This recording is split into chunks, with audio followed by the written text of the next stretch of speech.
Tonight we're coming in with episode live with Baba Kilindi Iyi, Transdimensional Travel and the Search for the Magic Crystal.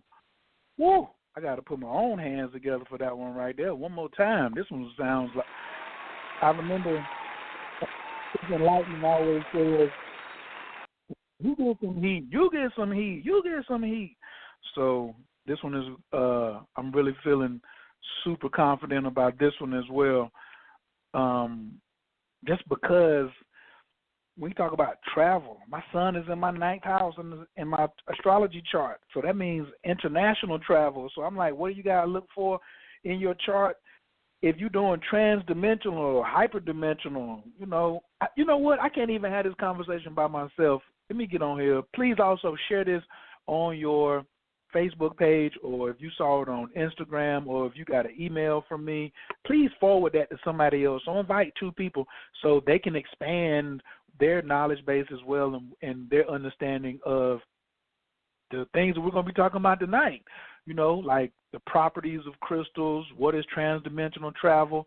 But I got to go bring my man in. He done been in since episode 1. Y'all get your hands together. He's a martial artist. He sits at the adult table. Etheneologist extraordinaire. He's definitely an explorer. He's done some acting before. I know he got a little engineering up on his belt. He's an entrepreneur, magnificent father. He knows how to represent when it's time to get his day in court, studying his astrology. And he's also on my inner mental cycle, a brother from another mother. Y'all put your hands together for Fire Water. Hey, appreciate that intro. Appreciate that. Hey, definitely. It's just a fact, man. It's just a fact. And they thought we were done, but no, we not. We are not done. Yeah, somebody hit me. It was like, oh man, when y'all gonna do another show? And I was like, man, Kilindi said, 10 shows. He's good.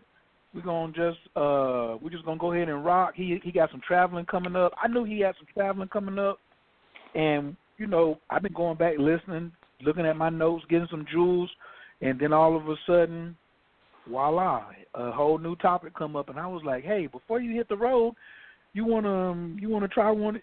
You wanna hit this thing one more time? And he said, absolutely. So I'm definitely super encouraged that he said he wanted to come back and share some love tonight about some things that are on his heart. Right. So this transdimensional travel, man, like I was talking about the astrology, like international travel. That means if I leave the country or if I travel more than 4 hours by land. But now we're talking about dimensional travel. Like, is this traveling to from one side of a dimension to another side of a dimension? Or can I leave a dimension? And how many dimensions is it? And you got some people, some of them say, well, if I don't, nobody shown it to me, I haven't seen it on Google. So what do you mean dimensions? How can I go somewhere? I'm just on Earth. What do you like? What's your take on this subject before we bring Baba in? Well, I've heard Baba Kilindi say it's 10,000 civilizations or 10,000 worlds in a molecule of a leaf. And I was blowing leaves earlier today, and I must have blew at least 2-3 million of them. And so that's just this yard. So when we say multiverse, big is not a strong enough word. Gargantuan. I don't know. The word I've heard Baba Kilindi using lately is Googleplexian.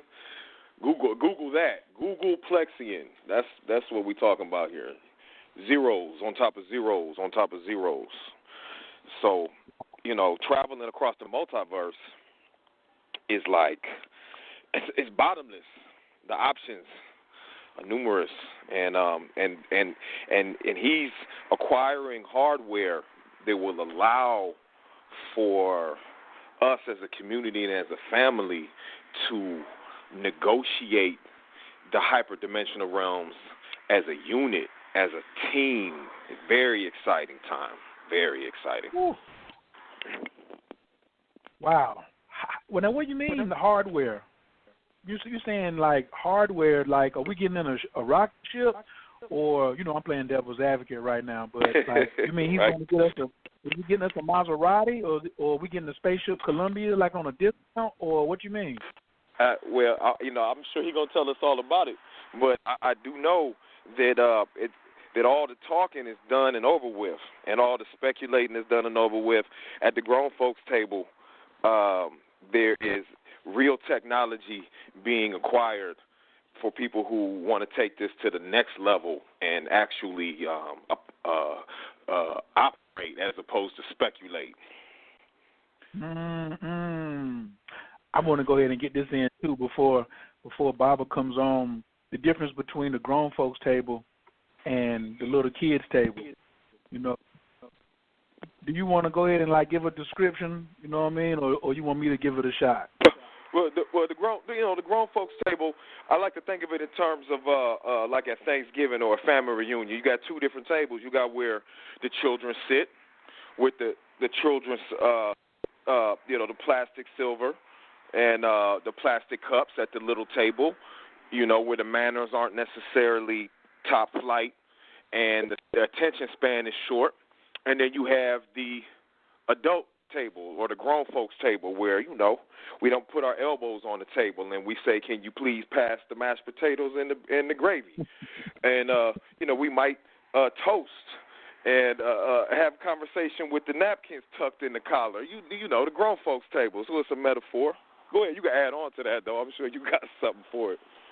One of the things that when I first met Baba Kilindi, he was telling me about some cats on Facebook who had never even tried or attempted to stand in his shoes or anything close to what he was attempting to describe.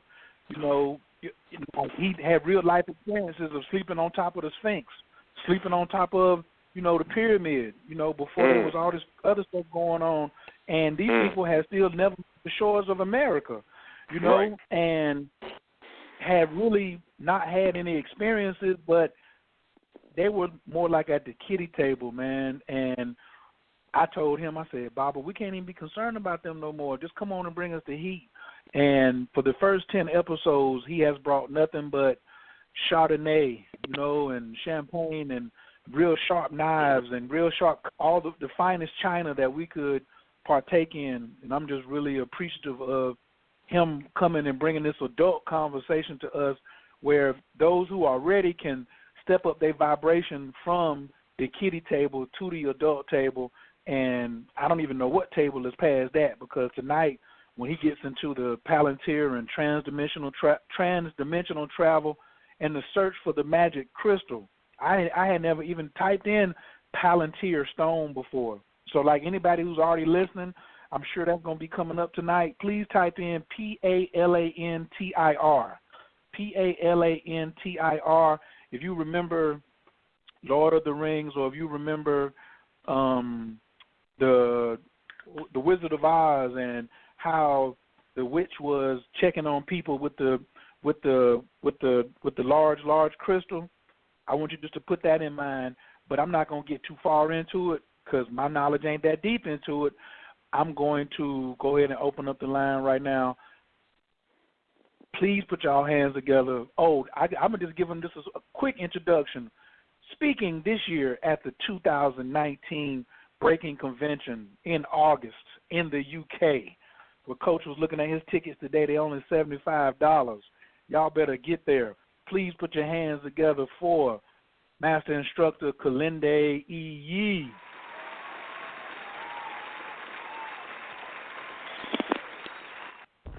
Peace and greetings to everyone.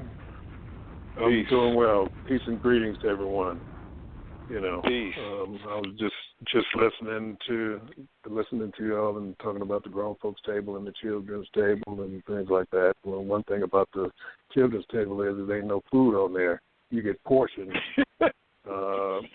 parceled out by the adults, and meaning that relating that to a go live that I did the other day, one person on there, I don't argue with number one, I don't argue with children, and I don't argue with stupid people. because wise men will come along and not know who's stupid, because if you argue with a stupid person, whatever the conversation is, it's got to be stupid. So he was talking about he didn't have to worry about what we were doing. He was just because he had a savior. I said, well, this ain't your spot, to myself, because I didn't even respond to it. I said, this ain't your spot, because we don't have saviors here. We save ourselves, and that's what adults do. They don't look for the government or the authorities or Jesus on the cross or anybody else to save them. We save ourselves, and by doing that, we're adults. We're sovereign, and it's about being sovereign, So getting into the crystals and also Bitcoin, because we are doing a program to where we are acquiring Bitcoin, and it's all connected. The entheogens, the plantar stone, the Bitcoin, the transdimensional, extradimensional, hyperdimensional, interdimensional travel that we'll be talking about. And y'all were talking earlier about how many dimensions are there. Now, in string theory, you will get the calculations of the string theorists, and they'll say that there are 11 different dimensions. And I say that there are so many different dimensions you can't even number it. There are so many different civilizations you can't even number it. So I use Google Plexian, which is a 1 with 100 zeros behind it, and that is that's actually more. The number is so large, it is so massive. It's something that you can't even talk about as far as dimensions are concerned. Dimensions are sidebar realities that exist so close to us, it's closer than our skin on us. And these different dimensions of which we can move into alternate or extra realities and be able to experience new and novel things, new and novel energies and universes and ways to, just get off the matrix grid that we're in and travel to another place immediately, faster than the speed of light, faster than the imposed speed limit of travel imposed by, RCA back in the 50s and Einstein's theory of relativity and all these different types of things. Now, when you talked about hardware, we're talking about different power objects, many of that are similar to the relics of the ancient world. And when I say ancient world, I'm talking about prior to the Younger Dryas. I'm talking about prior to the last two ice ages. And I'm talking about way back in time. And when we look at time, people will tell you, the scientists will tell you that, a man is, the proto-man and woman is, 3 million years. Humans, Homo sapiens sapiens, is 200,000 years. But I'm to say that there were many different cataclysms that came. Man and woman rose on this planet, were destroyed off this planet, and reemerged on this planet. Some came later, some off-world, and came back. So you have here explorers, you have refugees, you have people who just wandered up on the spot, people who were teleported here at different times and through different ways. You've had people And civilizations rise up and fall, rise up and fall, rise up and fall. It's no different than many extinct species that, people say, well, there ain't no more Tasmanian devils and there ain't no more dodo birds and there ain't no more this and that. And all of a sudden, if somebody's wandering around out there, they will find one of these things happening. And then you'll find more, like the Tasmanian tiger and all that kind of stuff. So we're talking about ancient relics, ancient technology of power. Now this is to reacquaint the contemporary family with the ancient technology. That is the hardware. Our consciousness is the software. Our body is an interface. It's like when you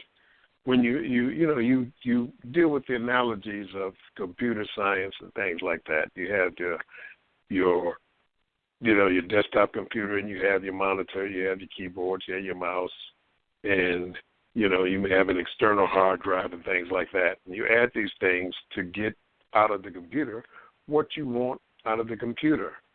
And so the crystalline technology has been a technology for millions and millions of years.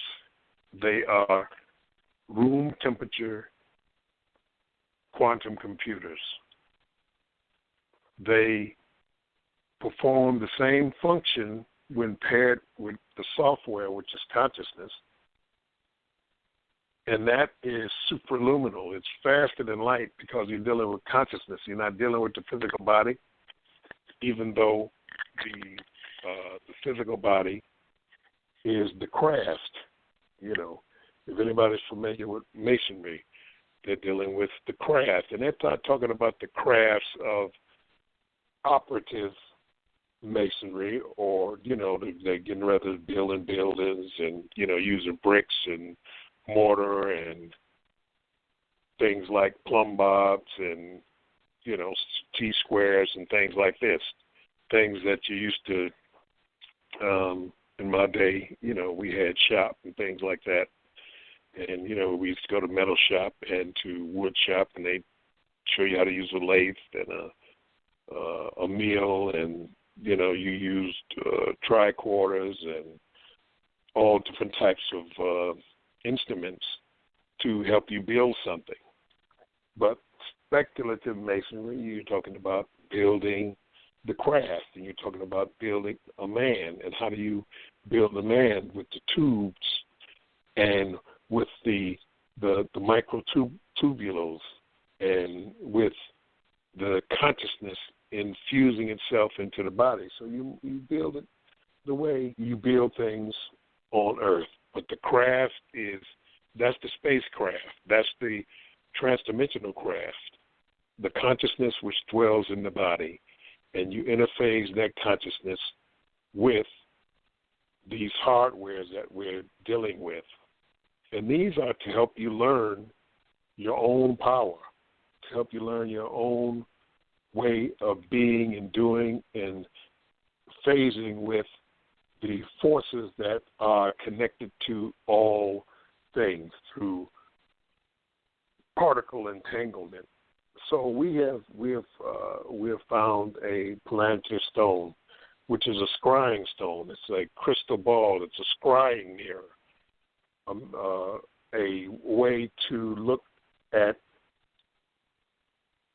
other crystals and interface with other crystals. Also, it is a crystal ball that interfaces with the software to be able to go into and look into the future, look into the past, and connect with other crystals that are on the network. It's like the base station in your house that provides internet service to the rest of your hardware that's in the house, your TV and your phone. And now, since we're in the smart house and moving into 5G, You will unlock your doors and lower your shutters. Deal with the temperature on your thermostat. Interface with your TV so that you can see your movies by just talking to the TV. Like Siri or whatever. Siri, turn on the TV, turn on, Andy Griffith Show or whatever, Twilight Zone or whatever. So the plantar stone is like the base station that works with the transdimensional crystals and also the Yi-Ming-Zhu crystals, which are our crystals of utilization. I know there's 1,000 different crystals out here with different goings on along with the crystal. They're purple and blue and red and all these different colors. And the thing is that the crystals that we have, that we are sharing with the community, we're sharing the crystals that they already own, that they already have, meaning that if you are to have one of these crystals, it's already yours. You can't get one if it's not supposed to be yours. So we have the transdimensional crystals, which are quartz crystals with downloaded information. Information has been put in the crystals to further our journey because it gives maps to specific places where we, at the proper doses and things like that, can go and sojourn at these different levels and be part of something that others are locked out from. Now, this isn't an elitist thing, but it's nothing else that it can be called because everybody can't get in. No one can break the codes. Nothing can break the codes, no matter what type of computer you have. If you have world-sized computers, it can't break the locks on these transdimensional crystals and Yi-Ming-Zhu to be able to get into the password-protected realms that we have put the locks on. You have to have the crystal. You have to have the entheogens to be able to deal with the envisioning of these places that are locked inside of the crystals. So you're utilizing these things to be able to have access, to be able to work. That doesn't mean you can't trip without them because there have been many trips that you do without them. But when you get ready to do this specific work, you take your crystal with you. And when you take your crystal with you on the trip, it downloads the trips that you're going on into the crystal. And at later times and later dates, you can then manifest those sojourns that you make into the multiverse or into the infraparticle realms or into the realms. Now, the below planck realms, I have not been able to access them under 30 grams of mushrooms. The Planck length has been, for me, over 30 grams of mushrooms. So the multiverse, the infraparticle realms dealing with, the picotech and the nanotech and the femtotech and the octotech and the zepotech and all the others can be accessed. Some are just void because they didn't put no information in there.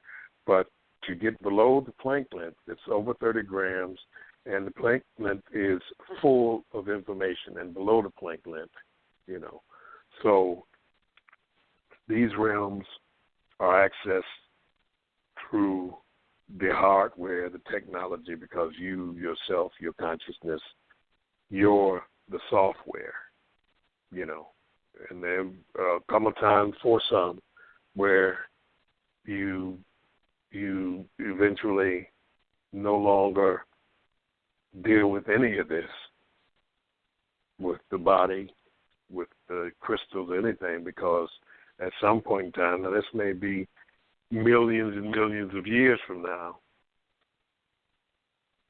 it's like if you were Thor Ragnarok, if you remember, where Thor throws the hammer Mjolnir at his sister, and his sister catches it in one hand, applies her power and grip to it, and splinters Thor's great hammer. And then she proceeds to beat the hell out of Thor. And Odin tells him at one point, he said, the hammer is only to channel your power. Are you the god of hammers, or are you the god of thunder and lightning? That's when he understands that, he has, his own power, thunder and lightning. And, then of course he goes and gets the new action hammer to kill Thanos, but he should have hit him in the head. So the thing is that the past, from the past through the present into the future, these movies, these technologies that are appearing to combat the technologies of the AI, being able to have currency, which is Bitcoin. All the altcoins are, they're nice to have for doing different things. They got an ice cream currency where you can only buy ice cream with this coin, and one for hotels and all these different type of things. But Bitcoin is the coin that is multidimensional. It is not from this dimension, this earth. It is an alien coin downloaded into this mindscape, of which they say Satoshi Nakamoto built it, but no human being built or thought out Bitcoin. It is a extraterrestrial currency system.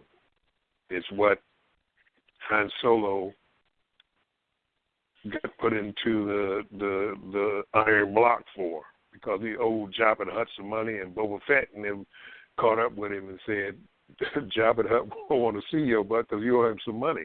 And the money, the currency, the credits was Bitcoin. It's all intertwined, They don't say Bitcoin right out, but it is the transdimensional currency. And one Bitcoin is worth enough for your house to be wealthy forever and ever and ever. So the same algorithms, the same codes were downloaded to the earth, into the computer system that we have. The blockchain was manifested, and the largest quantum computer, the largest supercomputer on earth is the blockchain, of which Bitcoin is part of. And they only sent 21 million Bitcoin. And out of that 21 million, 4,000 of them got lost because people lost their passwords or sent them off into space. I know, because I've sent money, because it's a learning curve. I've sent Bitcoin, making a transfer in the middle of the night. They just had the fork to Bitcoin Cash, and I wasn't, I'm saying Bitcoin, and it just said Bitcoin. So I sent Bitcoin to Bitcoin Cash, and as soon as I pushed the return button, I could see my Bitcoin floating out into the multiverse, and somebody gonna pick my Bitcoin up on Sirius or Alpha Centauri or Alpha Draconis or out in the Pleiades somewhere or something like that. It's just floating out in the multiverse, and somebody, go walk out their front door and say, "Dog, here's some Bitcoins." It's going right out the door, because I sent it to Bitcoin Cash instead of sending it to Bitcoin, because you have to be responsible for yourself. You have to be an adult. There's no third party. There's no insurance. There's nobody that's going to tell you where your Bitcoin is. There's nobody that's going to say, "Oh, you pushed the wrong button," or whatever. Okay, well, we got insurance. We're going to refund your Bitcoin. No, you got to be responsible solely for it yourself. If you make a wrong move, or push the wrong button, your Bitcoin is gone. So you get in there, you get a wallet, you practice, sending Bitcoin to different wallets. You can get two wallets and send it back and forth between two wallets because it's anonymous. Nobody knows who's connected to the Bitcoin, other than it being in the blockchain.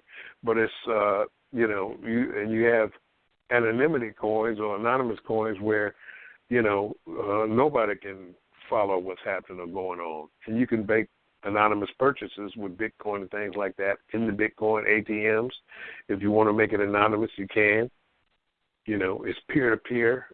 My bank, I went to my bank to send somebody a bank transfer for less than $500, and it cost me $100 or something to send it. Bitcoin, it doesn't cost anything. It costs like maybe 2 cents to send it. And this is going to liberate different parts of the world, because when those Nigerians are here and people from Bangladesh and things like that, and they're utilizing America for what it is best utilized for, and that's taking money and sending it out of here, they're paying exorbitant fees to transfer money and send it home to their people so that they can live and things like that, where they made the sacrifice to come all the way to America and be able to send money and get scrounged on the money that they're sending out of the country. Now, the American currency, the dollar, has lost 90% of its value. Venezuela, they're walking around with wheelbarrows full of money. They're weighing money because their currency is so far deflated and undervalued. Where you want to buy a loaf of bread, they say, okay, I want 10 pounds of $100 bills. So they put it on a scale and weigh it, and then you can buy a loaf of bread if you got 10 pounds of money, walking around with wheelbarrows of money. So they're getting heavily leveraged into Bitcoin because somebody wants something that is real. Bitcoin is real. They call it digital gold, but Bitcoin is worth more than gold. People say, well, gold is always money. That's something tangible. I can feel it. No, faith is not tangible in feeling it, because people believe gold is money because they believe gold is money. That makes it money. And as I said, I don't know, the day yesterday or the day before yesterday, I said, what value does the rookie Mickey Mantle card have? It went for $583,000. A 10 cents baseball card that was in a bubblegum wrapper is worth $583,000. What about number one issue Superman in mint condition? Went for $3 million. So people say, well, the dollar, it can't usurp the dollar. It's going to destroy the banks. It's going to destroy the monetary system, all of that. People are starting to get in. Elon Musk, the guy who started Twitter, all these people are starting to get into Bitcoin because they're trying to leverage their way out of the dollar so that they don't just get caught with stocks and bonds and gold and dollars and things like that, when the future is cryptocurrency. It's the concept of being able to hold your own money, to have your own bank. If you got Bitcoin and Bitcoin wallet, you got a bank. And I put my money in the young people because we have young people who have never posted a letter, never made a call on the phone with a cord on it, who have never done any of these things because it's a whole different world. And people who are who still in both worlds can't understand it. You want to be the Flintstones or you want to be the Jetsons?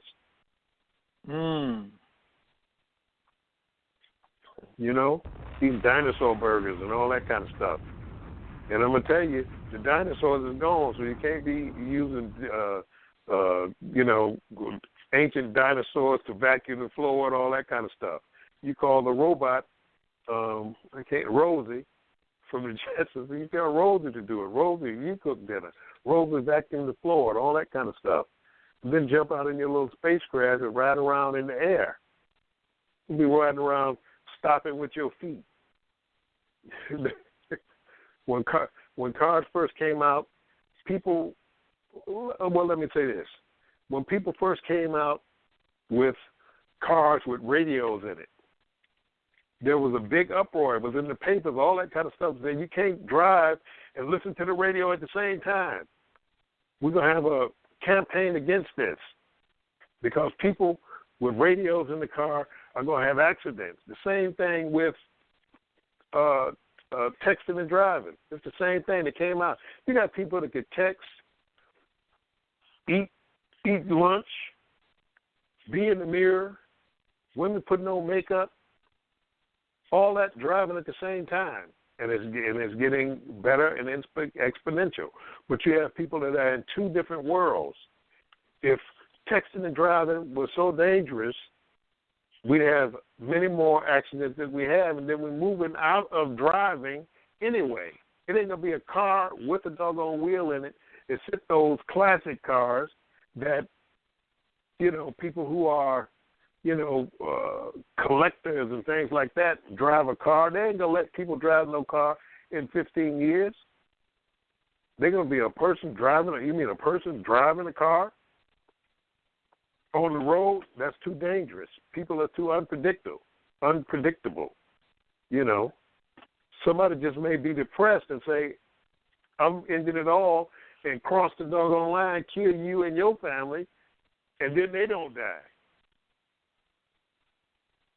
So the technology that we have is based upon the ancient technology which we had in the past.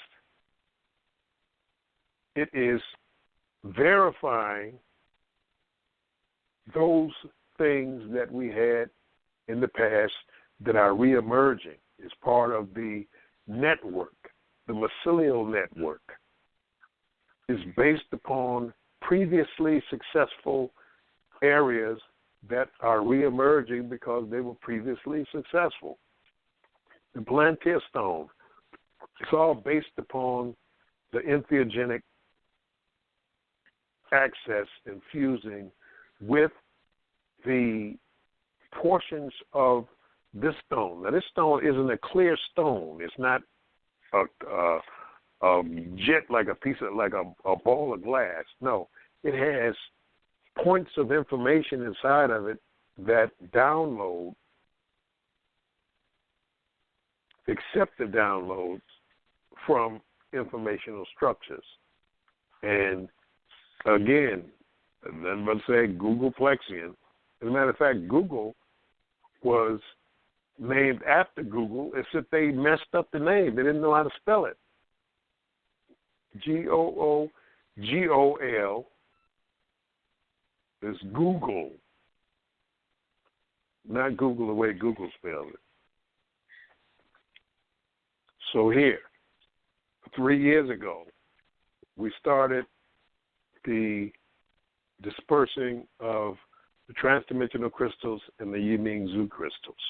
We had several lectures, major lectures, 2 and 3 hours on the crystals, what they were for, how they were done, things like this.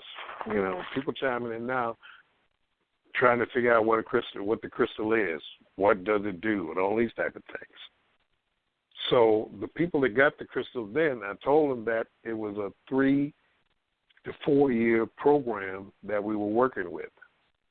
And I said that you have to learn how to grow your mushrooms, and then you have to, once you grow your mushrooms, move through the protocols of the entheogenic mushroom group and family that we have. That is 5 dry grams of psilocybin mushrooms, psilocybe cubensis, psilocybin cubensis, mushrooms.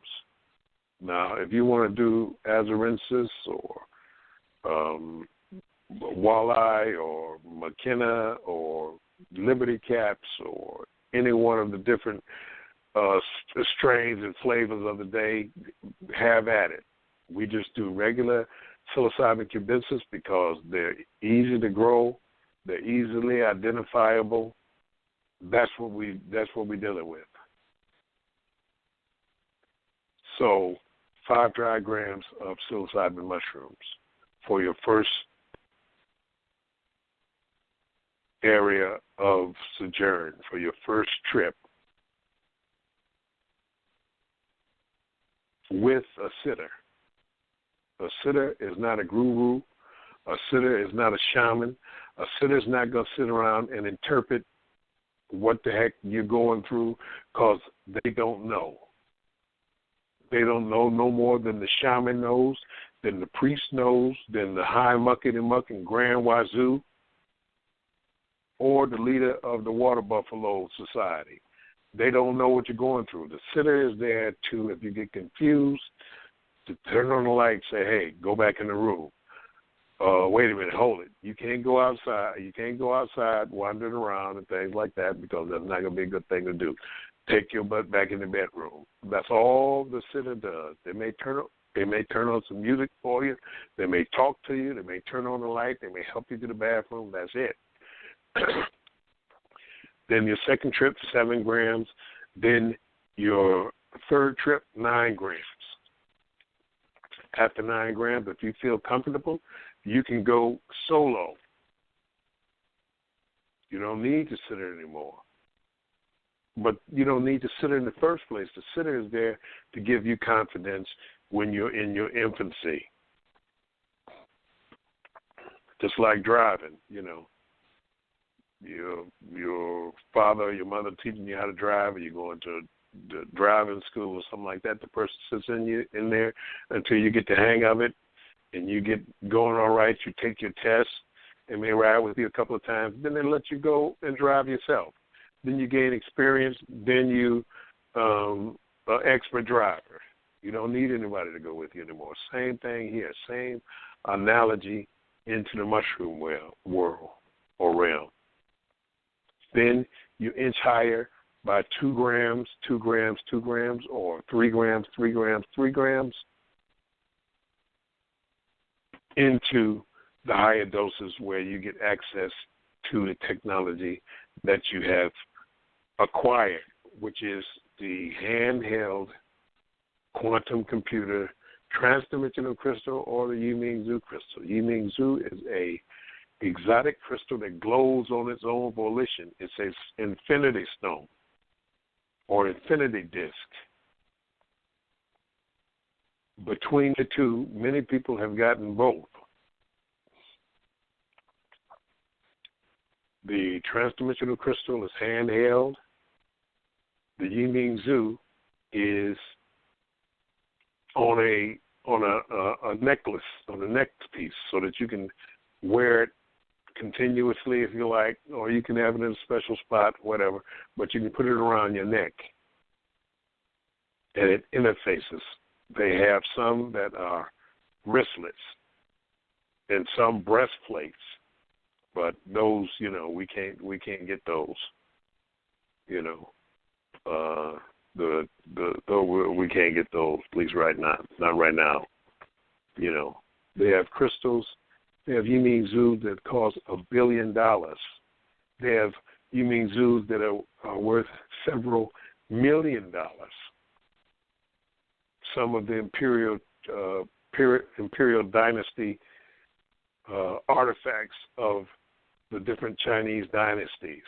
They have them and are worn by certain kings in Africa, by certain khans in Mongolia. Average people didn't get Yiming Zhu crystals up until the doggone 2000s and things like that, into the 21st century. You didn't get them.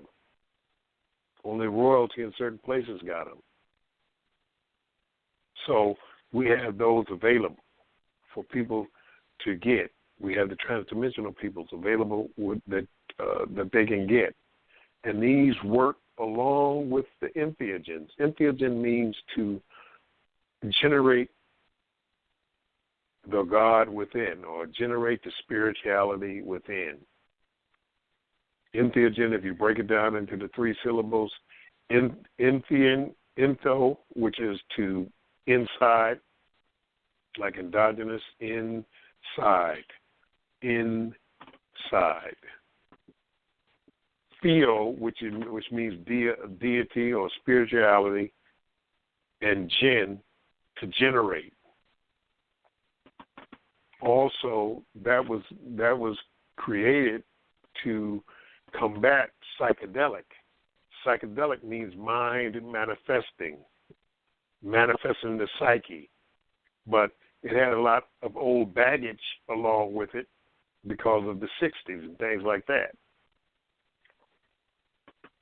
Old baggage because of the hippie culture and not wanting to go to war, and love not war, and free sex, and all of those different type of things which the parents were opposed to. You were supposed to be Wally and Beaver Cleaver, and when they say go to war and kill other people, even if it's a fake war. The Bay of Tonkin was a false flag project to get the U.S. into the Vietnam War so that they could bring back heroin and stuff like that from Cambodia in body bags so that nobody could ever, once the body bag was sealed in the United States, you couldn't open the body bags. So they would bring heroin and some stuff back from Cambodia. So all of this to get around to the plantain stone. We have found a powerful plantain stone, which is a relic of power multidimensionally. We are procuring this plantain stone through donations. The donations that we need from people who have the financial wherewithal to be able to donate $1,000 to buy the plantain stone. Now it means we need several $1,000s for this. We need people to donate. The people who have an extra $1,000 sitting around that is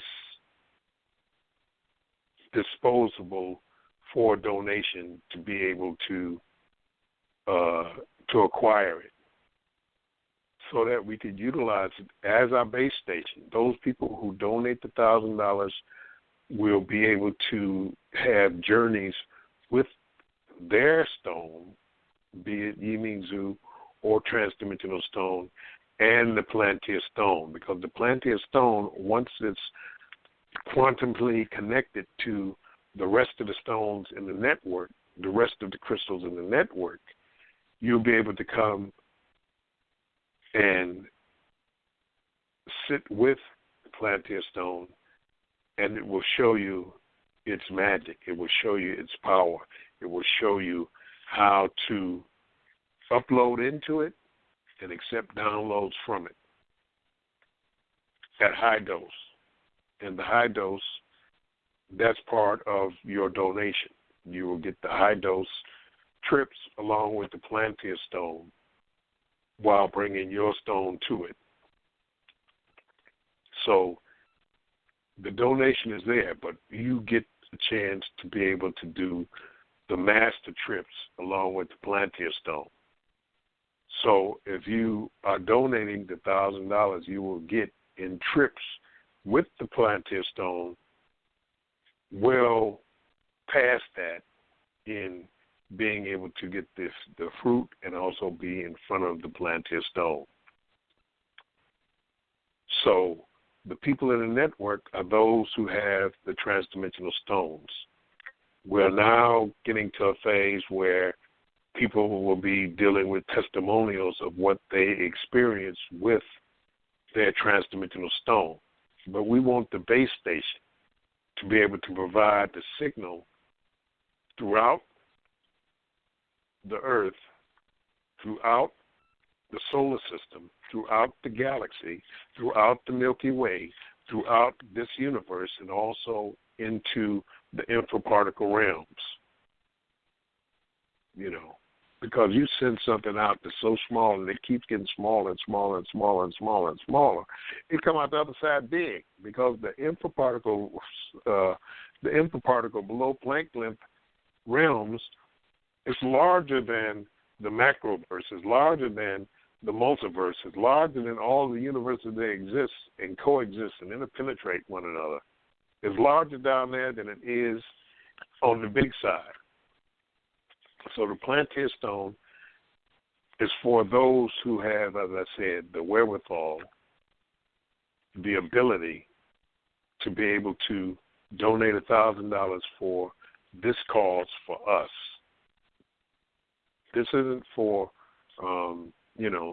save the whales or global warming or to feed some starving children somewhere.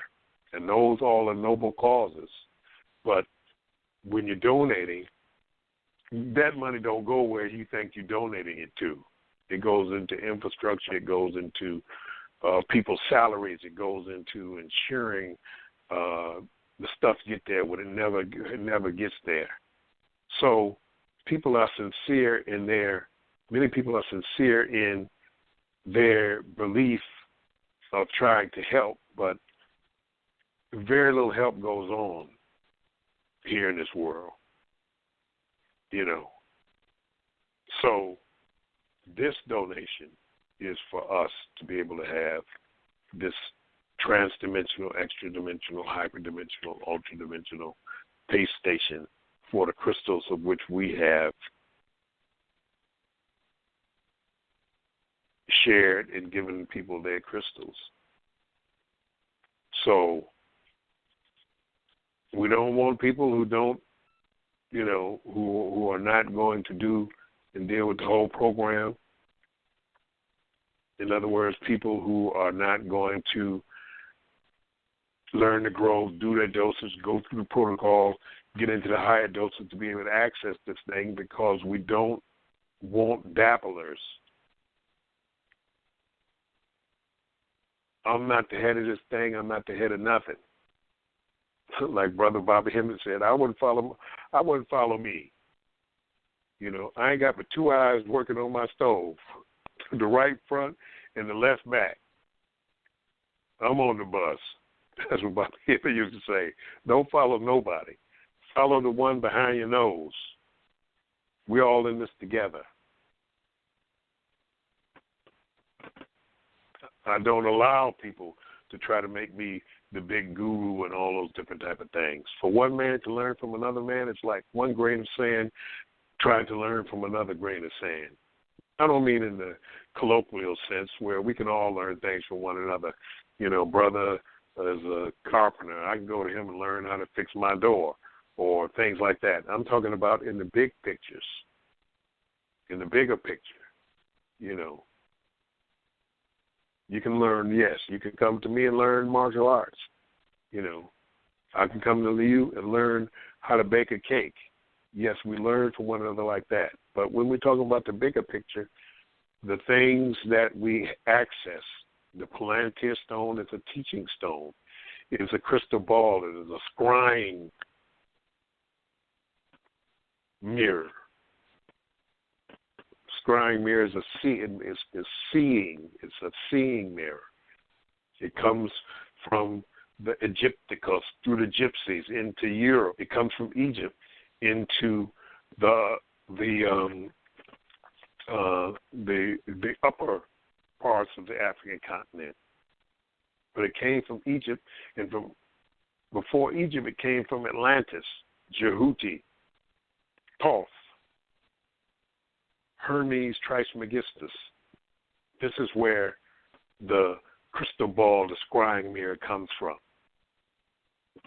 Jehuti ruled in the place that we call Kemet between 50,000 before the Common Era and 30,000 before the Common Era. He is the one that in the earlier part, built the pyramids. The pyramids are older than 50,000 years old, and the Sphinx is more than 1 million years old.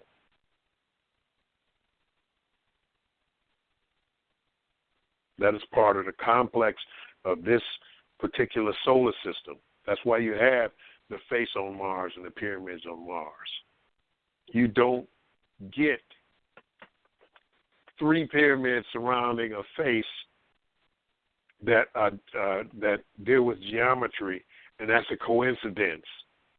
NASA says a trick of light and shadow. It don't happen like that. Nature don't like straight lines. So the Sphinx and the pyramids are not only monuments, they're technologies, embedded technologies,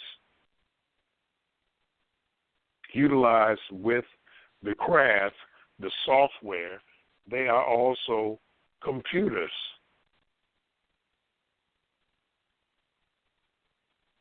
If someone wants to see my PowerPoint program where I can bring all the stuff down to wherever you at, to email me, and I will come. Well, I ain't coming down there. Y'all going to have to bring me down there. But I will come to your town, to your city, and I will do the lecture and be able to convey the information out. So show clips and things like that, the slides, and I'll do the lecture at your place. I will also, if you would like, do a growing class in your town or city. Now, the things, because of the things that I say are work and that are real, I don't get the road time in the United States with our people like some of the speakers who are on the speaking circuit, who may be with Sonetta or maybe, the different networks that are around the country. I don't get the speaking engagements like Dr. Umar, who's talking about a doggone school, which is the silliest thing in the world. Anybody talking about a school, run from them. Nobody's doing schools. Schools are obsolete. They were obsolete 100 years ago. Everybody moving to the virtual school and things like that. Internet. You can learn anything. You can learn any doggone thing in the world with Google. You can learn to be a plumber. You just open your plumbing shop and go down and Google how to change a faucet. How to do. You can learn anything on the internet. Why the heck do you think? Schools, even in their heyday, in the 50s and the 60s, were about toilet paper. It was about floor wax. It was about big boilers and coal and gas. It was about lights and light fixtures. That's what it was about. And also preparing people for the Industrial Revolution. Literacy. Dealing with literacy to the level of where people could read good enough to be able to, when the boss leaves a plan or what to do, that you can read. You can read that stuff. That's all reading was. It didn't have nothing to do. They wrote the book Johnny Couldn't Read in 1935.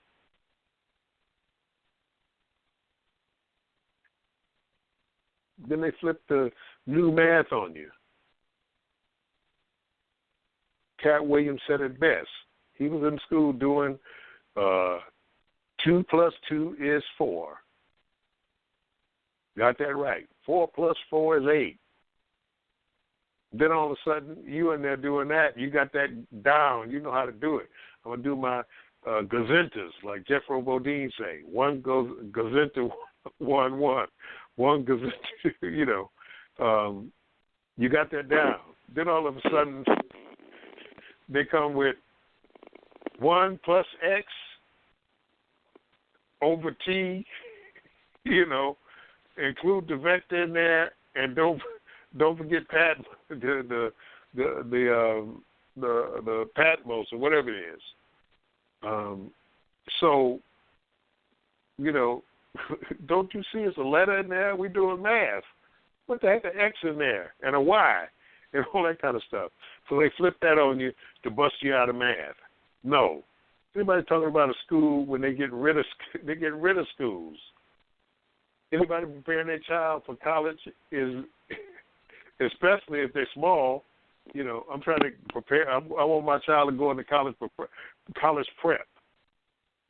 If you're going to doggone college, it's fine if you want to be in there and, you know, for the social life and stuff like that, you know, chase the girls, have your first time to be able to get some sex in your own room, as long as you kick your roommate out, the dances and the parties and the football games and stuff like that. But it ain't no sense to go to college. Doggone it, because you can learn everything you want to learn. You know, you go sit up in there in biology class until they ring the bell, then you go to something else. No, that's industrial schooling. That is 1919 schooling. That work to put you in the factory so that you can turn widget number 3 on bolt number 7 and not complain that much. Coffee is the drink of the Industrial Revolution because it would give you would be able to perform in the 8th hour with the same vigor as you performed in the 2nd hour. That's why you have a coffee break. That's why coffee breaks were in the doggone union, the union. Because coffee gives you the pep. It gives you the boost to be able to perform in the late hours the same way you did in the first hours. You know, and that's why they were so against cannabis and stuff like that. Because you smoke a joint or something like that, you want to sit down and go to sleep, or sit down and not even deal with that stuff. So the plantar stone, the plantar shear, is what was. You know, you have them all over the world. The crystal balls, the scrying mirrors. Scrying means seeing. They had them with the Celts and the Druids. John Dee, who was the personal astrologer and magician to Queen Elizabeth, he had scrying mirrors in which he saw the French coming across the channel. And that's when Elizabeth beat the French because she knew that they were going to be coming across the channel. And she bolstered up the youth of England to be able to fight them off in the midst of a storm. When John Dee wasn't getting enough money, he went to Prague under Rudolph.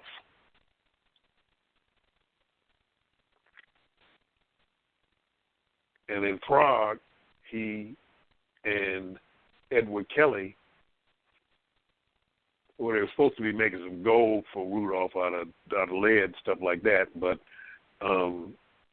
they had brought together later with Palatine the Elector, who was elected the Emperor of Bohemia, you know.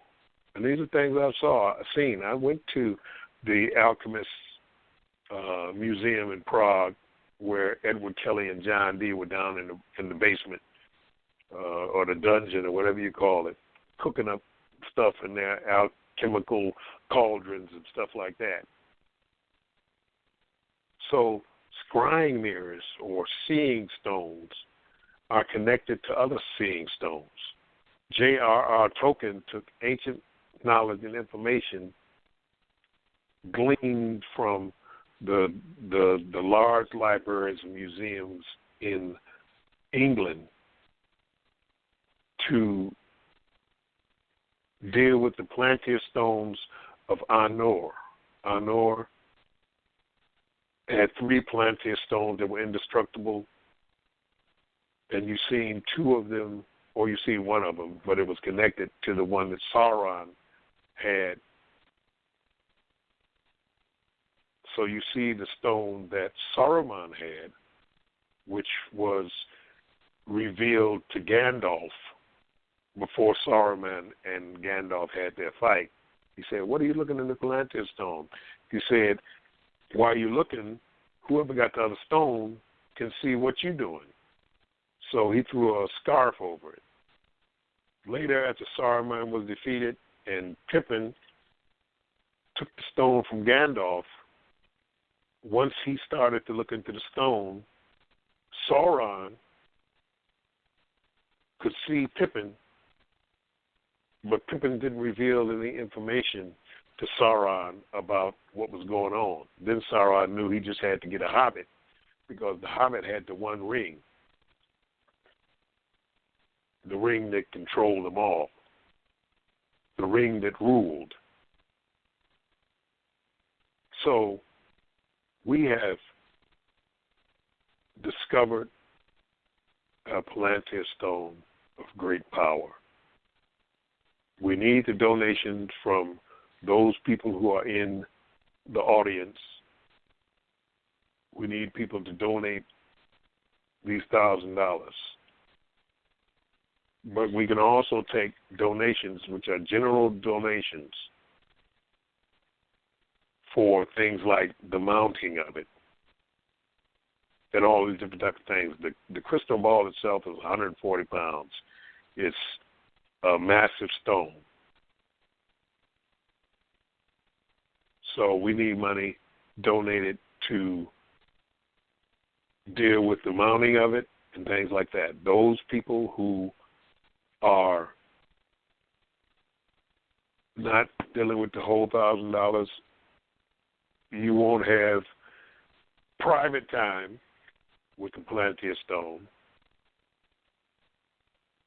There will be group travels with the plantar stone, of which those who have donated $1,000, they don't have to worry about paying for the group trips with the plantar stone, and they get their own private time with the plantar stone.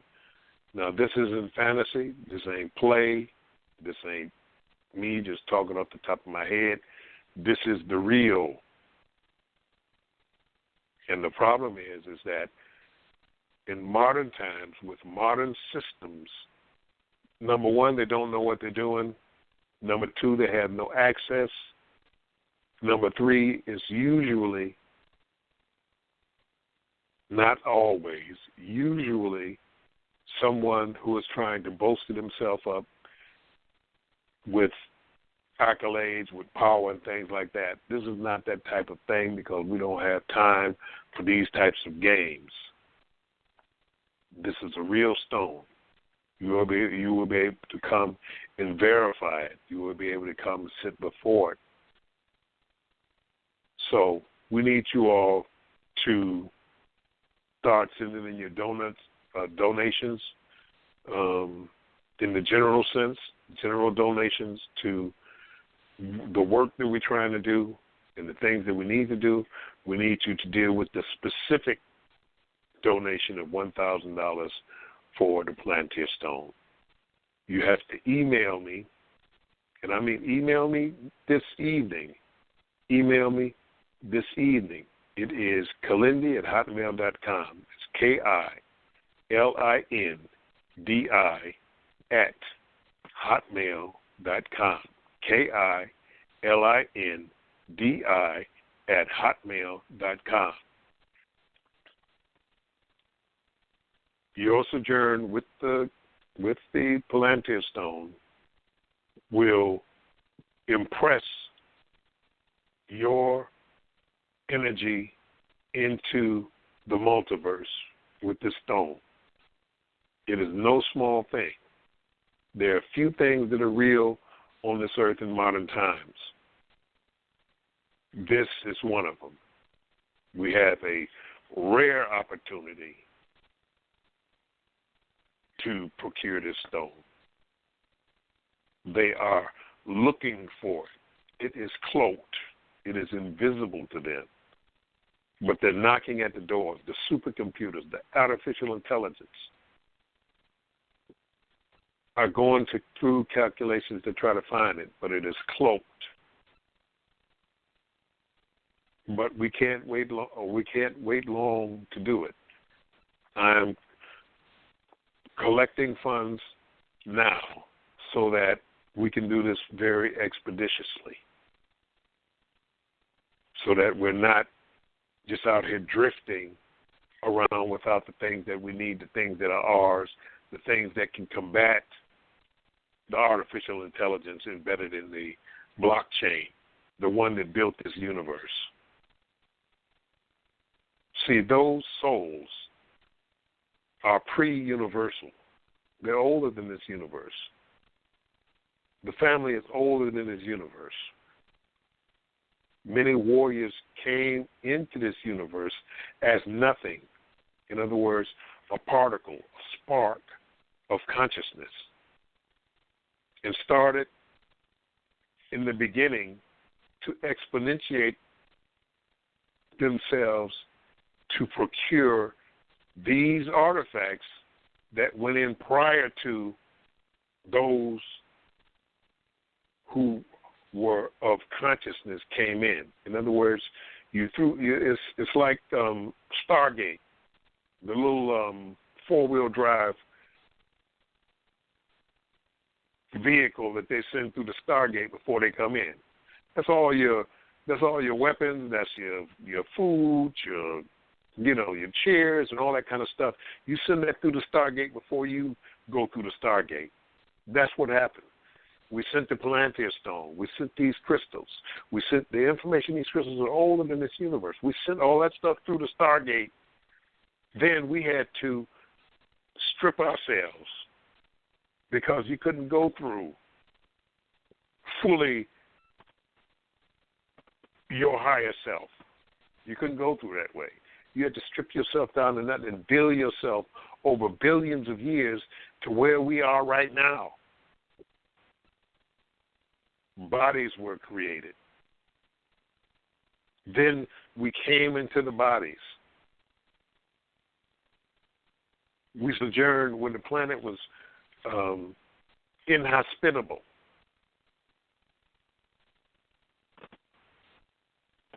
Then we catch up to our technology and we utilize it for the AI being pursued by older systems older than so old and so exotic and so different that they have absolutely nothing to do with this system, because this system was built to hide itself from the older, more powerful systems.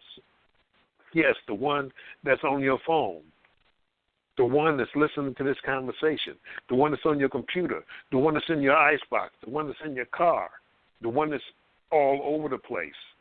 It built it so that it could grow inside of itself, so that it could exponentiate itself to be able to grow, to be able to deal with the more mature systems that are here. They're closer than your pulse. They're closer than your heart. We're in a grand mystery, dealing with realms of power of unimaginable understanding and power. When people be running around talking about God this and God that, and this God and that God, and God is everything, no, ain't nothing everything. There's separate systems out here that are old and they got nothing to do with anything else. Everything you can imagine is insufficient.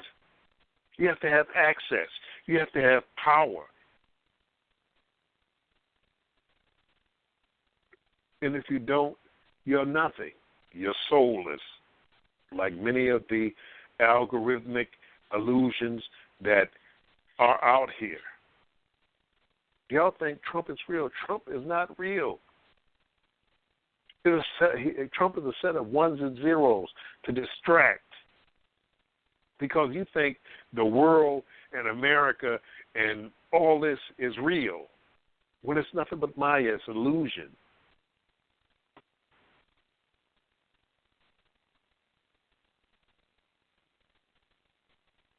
Shoot, the crowd at the basketball game, and you're looking at it, the Fabulous Four, the last five, or the six, whatever it is in March or whatever, that stuff is not real.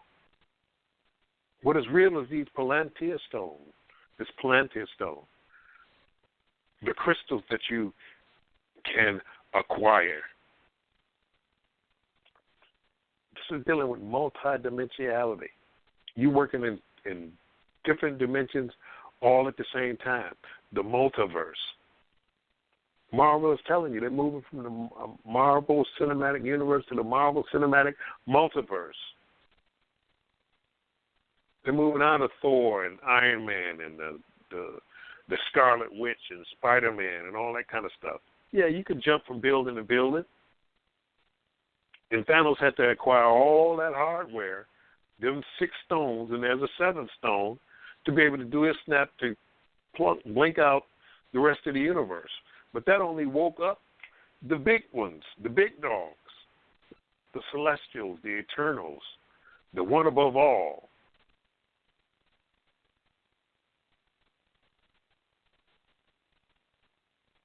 So it turns to the Marvel Cinematic Multiverse.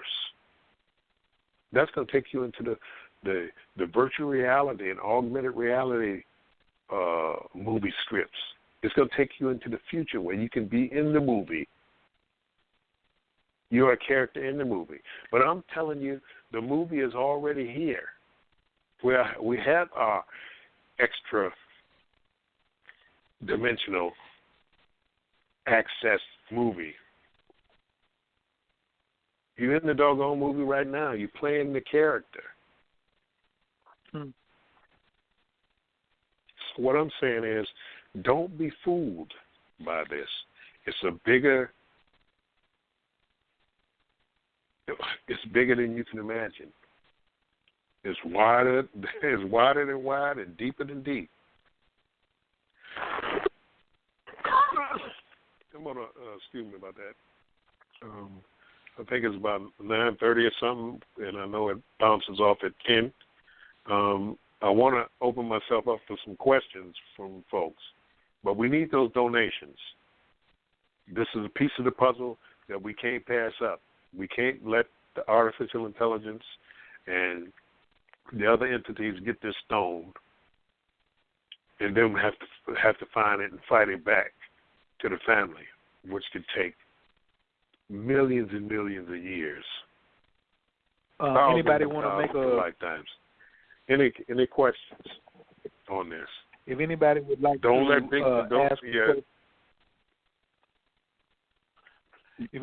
like to ask a question, please press 1. Please press 1 if you would like to come in and ask Baba Kilindi a question. Of course, me and Fire Order probably have the first 2, but if you have a question for Kilindi or comment on what you've been listening to so far tonight on Transdimensional Travel and the search for the magic crystal, well, now we know that the magic crystal is your transdimensional crystal, your Palantir scrying crystal that we are attempting to acquire as hardware for the family. Please press 1 if you have any questions. I'm going to put 2 questions there together for you, Baba, and you can just give me the short answer. And I don't know if his son got a question, but what is scrying? 1, and it may be somebody who's listening saying, well, why don't he have a GoFundMe page? Why don't he just put it up like that? I don't see no GoFundMe page. Like, why is he the one that's holding on to it? So those are my 2 questions. What is scrying, and what if somebody's saying, why doesn't he have a GoFundMe page? Okay, scrying means to see. To see. It's a seeing stone. That you look into it and you see the future. You look into it, you see the past. You look into it and you see what's going on with the other crystals. So that's why it's connected.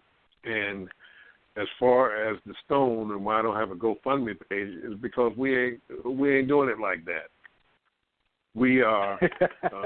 I'm the custodian of the plantar stone. The holder of the connected fruit that goes along with it. So even though the scrying crystal is all of ours. It's got to be held in a central place. It can't float between us. In other words, I'll keep it a year, and you keep it a year, and Joe and Sam keep it a year, and Mabel and Ruby keep it a year, and on. Kofi and no, it's going to stay in a spot where it can be protected. It's going to be in a spot where it can be utilized and folks can come and visit it who made the donation. So GoFundMe is a good way of collecting money and things like that.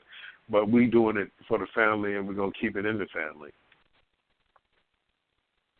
Other questions? That was exactly what I needed to hear right there. Colin, you got a question?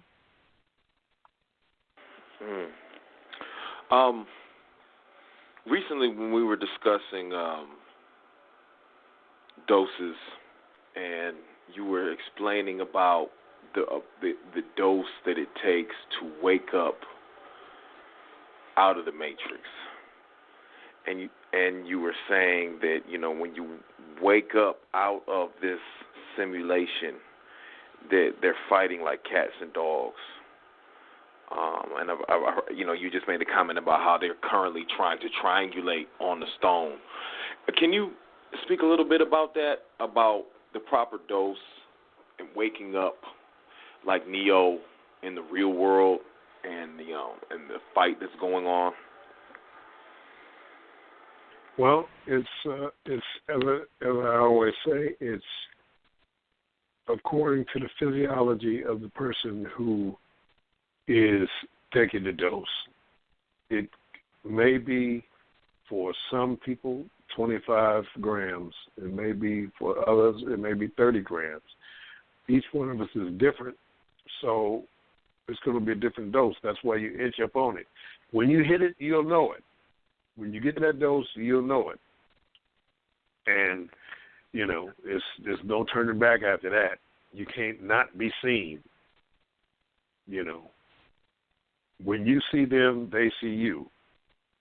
And once they see you and you see them, you can't then back out the game.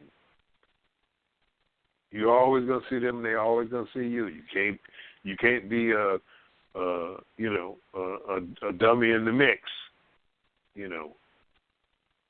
It's like you in the dark, and you turn on a big flashlight. So there's no getting around it, but each person has their access point. And I mean, it's not that far away. I mean, it's in the 25 to 30 grams, 35 and things like that. And then you continue to press the pedal to the metal, press the envelope, Chuck Yeager, you're going to go all the way to the edge of the atmosphere, or you're going to go all the way through it, But there's no getting past it. There's no getting around it. Once you get out here, you're out here, and it ain't no going back, because you have seen, you have scried, you have seen that which is, and you can't not see it. You can't unsee it.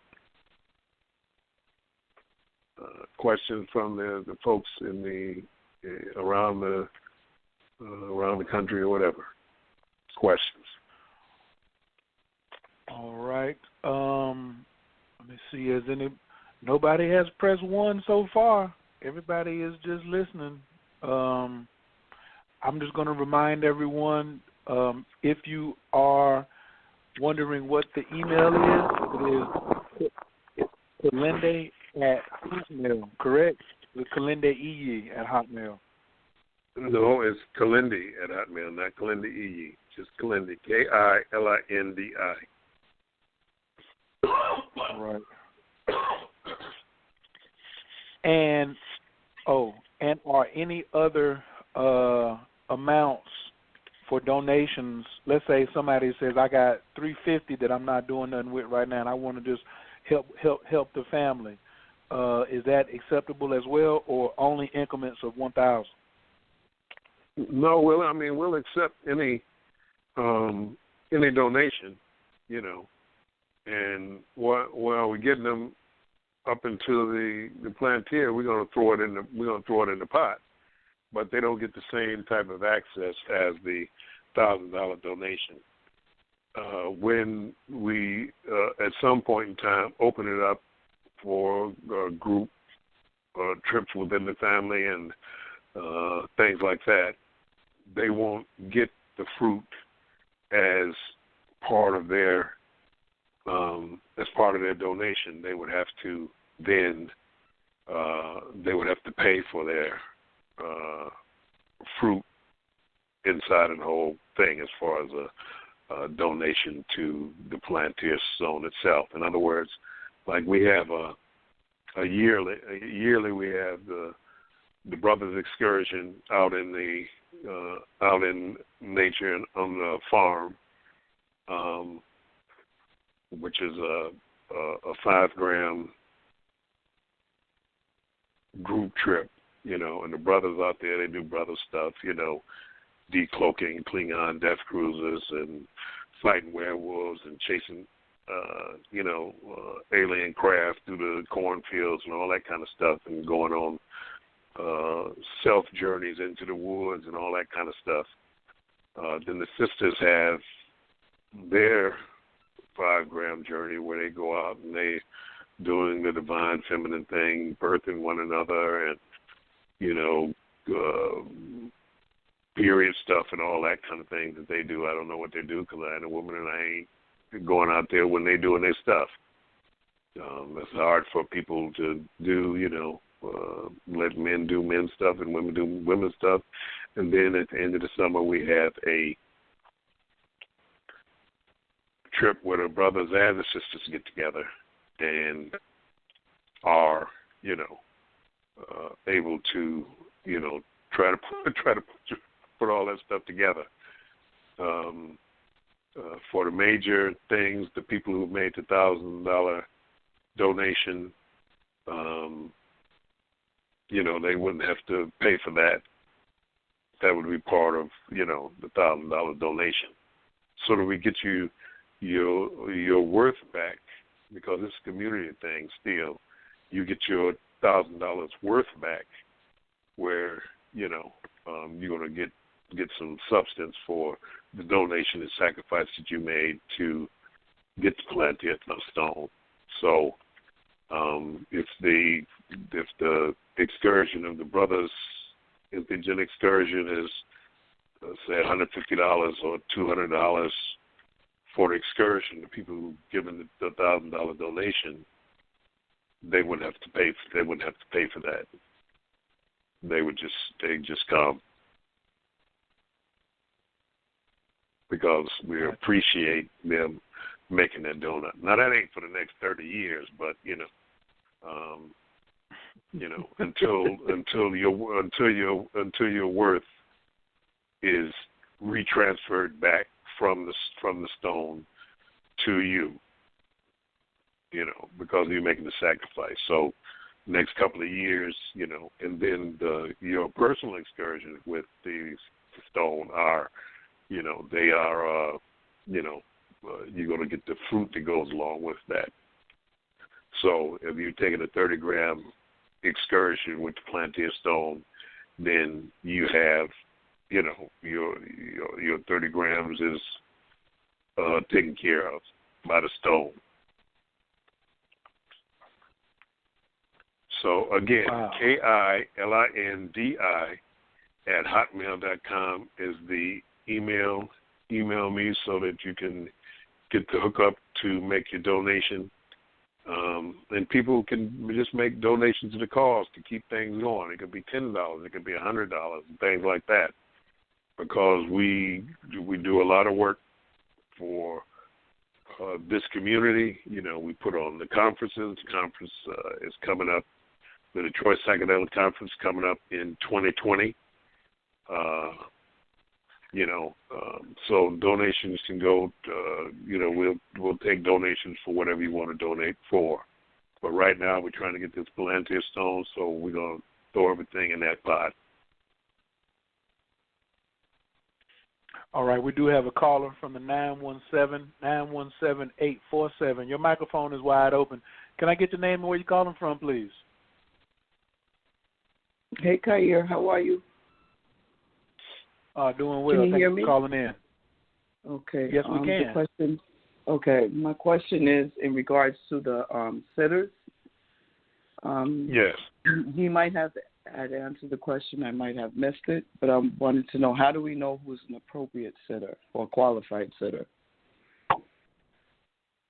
Well, I mean, they just have to know the protocol of sitting with a person. We usually have men sit with men and women sit with women. We don't usually have men sit with women, unless they're their, spouse or girlfriend or something like that, Right. Yeah. So, because sisters may just want to get naked or something, and, a lot of brothers don't have no discipline, and a lot of them are freaky. So anybody you know that is trustworthy and things like that. But like I said, we usually have sisters watch sisters and brothers watch brothers, and things like that. So all they have to do is stop you from going out the door, help you to the bathroom if you have navigational problems, because some people have navigational problems where they don't walk that good. Right. And many a night I've crawled to the bathroom, and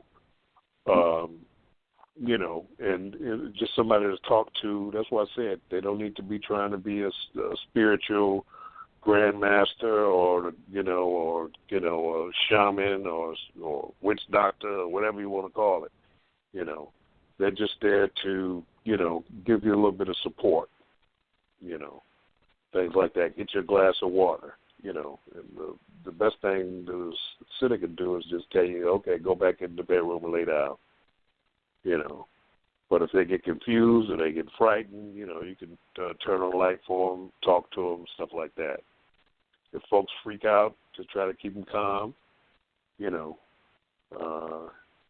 if they say they're dying, they ain't dying, so don't call the police or the hospital or the ambulance or nothing like that. Just let them go through it.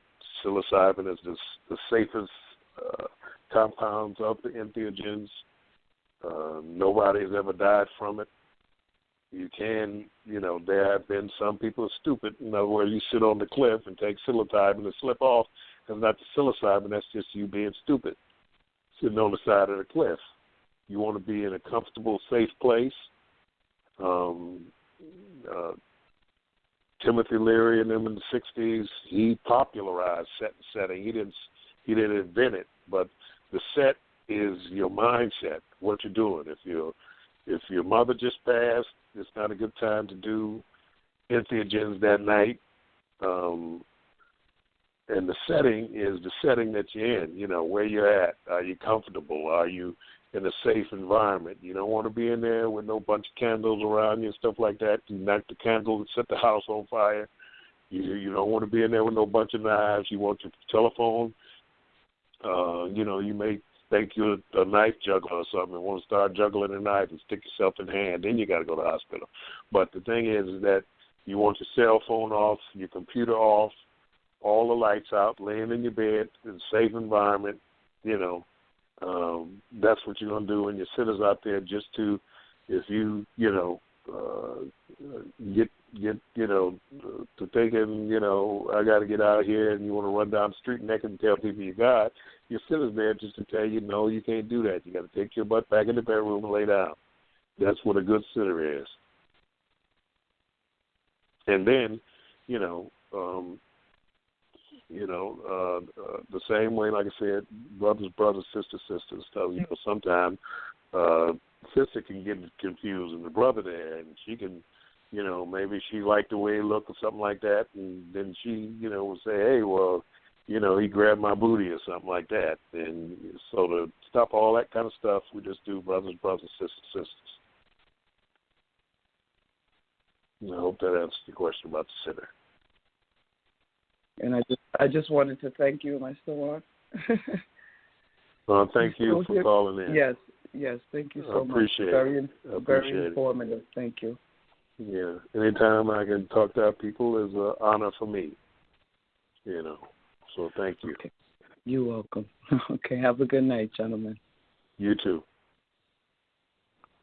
All right, peace. Thank you for calling in, Cheryl. Next caller, if anybody wants to get on the line, you got a question, all you got to do is press 1. Caller from the 301-908. 301-908. Your microphone is wide open. Can I get to the name and where you're calling from, please? Good evening. This is Stacy from Maryland.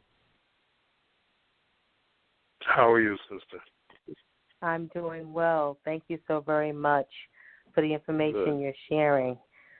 My question is that I would be a beginner. This is kind of a new dialogue for me. But if I was interested in contributing, and making the $1,000 donation as a beginner who's had no experience with entheogens before, would there be like a recommended protocol that I would need to engage in prior to being able to engage the planetary crystal? Yes, we get you up to speed and get you on the other side of the 5, 7, and 9 doses, and get you into the understanding of the growing process and the whole 9 yards to get you into within a timely manner to be able to make your sojourn with the plantar stone. Yes. And if I'm not local, if I'm in another state, logistically, would I need to, come out there where you all are? No, we'll get you going wherever you're at. And then when we have things, you can come. And okay. if I'm that way, or, I can, if I'm that way doing something, then we can get a chance to try to give you as much information when I'm there. Because, like I said, I do lectures. It's just not the regular rank and file lectures that go on throughout the year with the different people. Reverend Valentine, Umar Johnson, and all of the rest of the people, who are out on the circuit, Queen Afua and people like that. Right. Okay, well, thank you very much. I appreciate that. Thank you very much, sister. Peace. Peace. Peace. Thank you, Stacy, for calling in. Bob, I just want to just ask a little further on that question that she said. I know that, like she said, a beginner will be able to be caught up to speed, but let's say when it was time for someone to do their sojourn with the plantar stone, would the plantar stone be brought to them, or they would go to the location where the plantar stone is at? Okay, what I'm gonna do? Put it in my big bowling ball bag and get on the plane with it? No, they had to come to the plantar stone to get their sessions in. Because it's 140 pounds and it's a big glass crystal ball. Should I sit it down the baggage claim? No way. With the fools down there, they drop it out the back of the plane. And it's too big to take on the plane.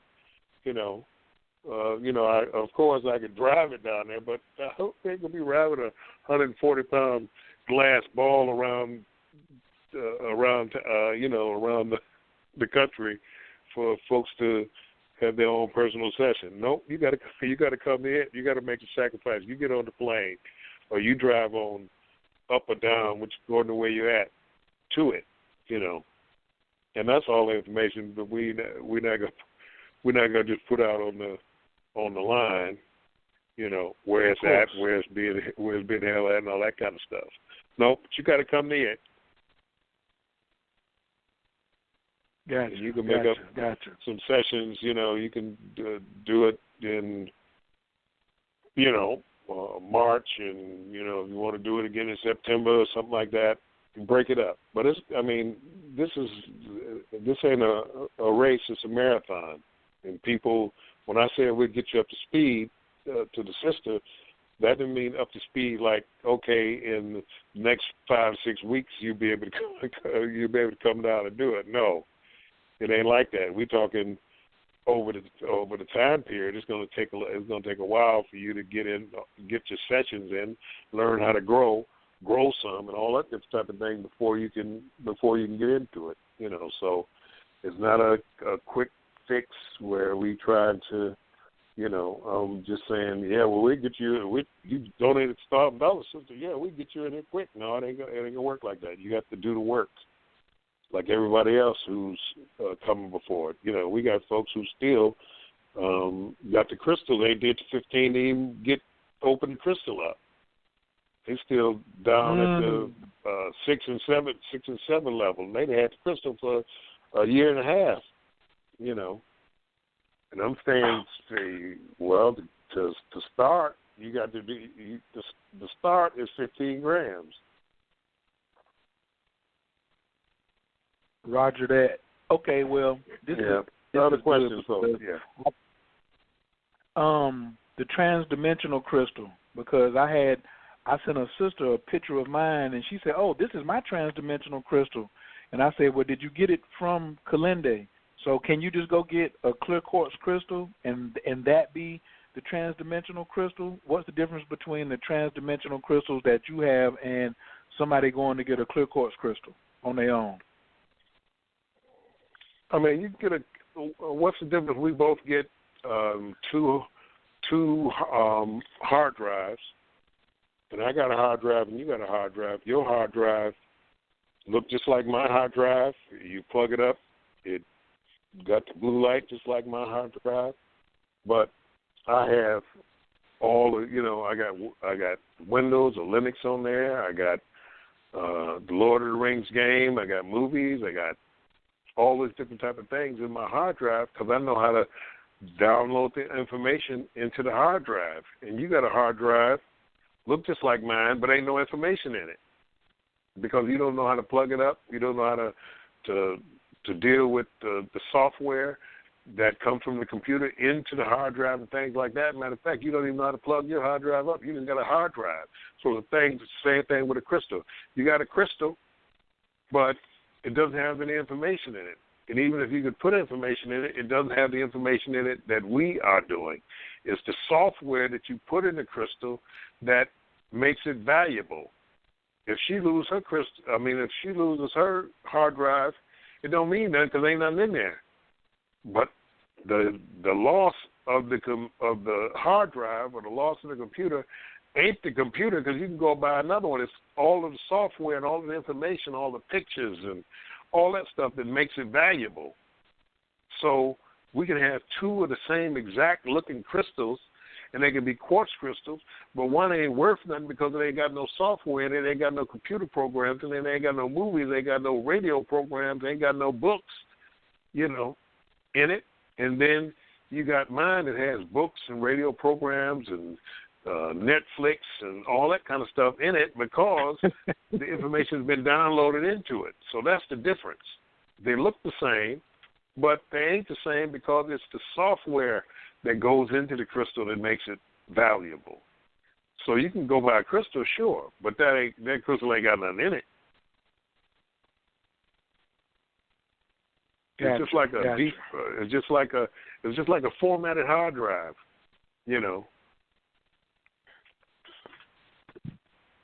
Because we understand the ancient technology of being able to utilize these crystals. That's what it's for. People have lost what the crystals are for. They think it's, you take the crystals, put the point out, and put a candle in the middle of it, light the candle, do some sage and put some oil down and stuff like that. All that's put on white and sing Om and walk around in a circle in it clockwise. No, that's not how the crystals were utilized. The crystals were weapons and the crystals were informational structures. They showed you different galaxies. They opened portals and wormholes into other dimensions. That's what the crystals were for. And if you don't have the software, you can't access it, so you just think it's a plain dead crystal.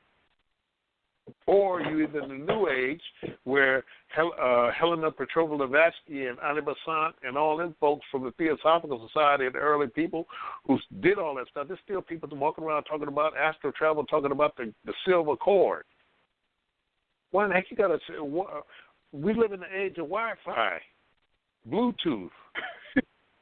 There ain't no cord connected to the Bluetooth. There ain't no cord connected to the wire. They did that because they were in the beginning of the telephone and they thought that the body had to have a cord connected to it. That's why you can tell that these people don't see, and they just made up a cord in their mind because your astral body goes out, and if you get out there and your cord breaks, then you just lost and dead out there in the multiverse.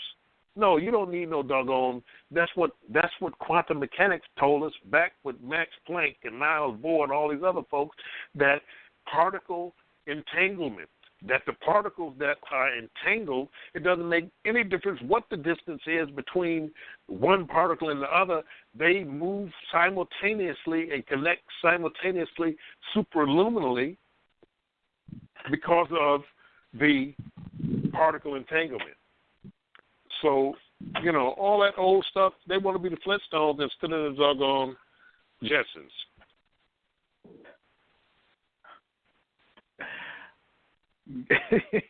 Gotcha. The Flintstones versus the Jetsons. Oh, man. His energy was so high, the call dropped. Fire, you see that? His call dropped. We got to call back in. His did. Oh, we lost him? Yeah. Now, he ain't lost now. He ain't never lost. Wow. He ain't never lost. Go ahead. What's your comment while we wait on him to call back in? Because I know I'm over here. I know, where's Chris Enlighten at? Hold on, because I want to hear what he got to say. Because he over here like, what?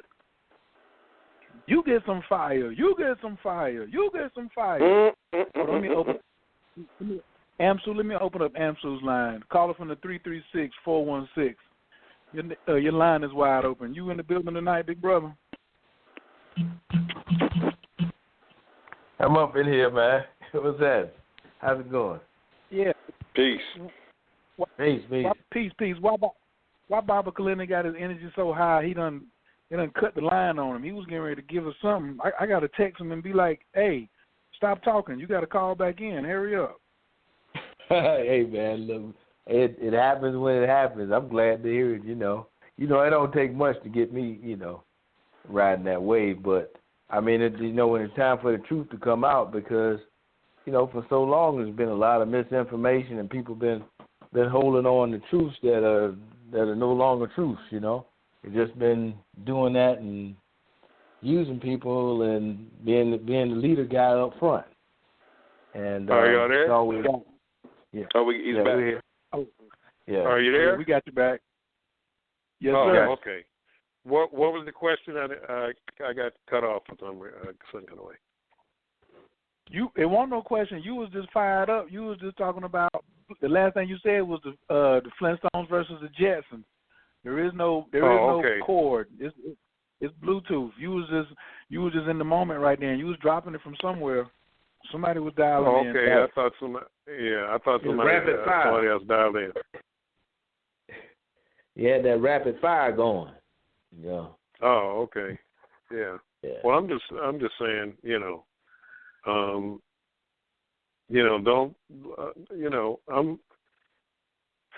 I just had a chance to, over several decades, get in and get access to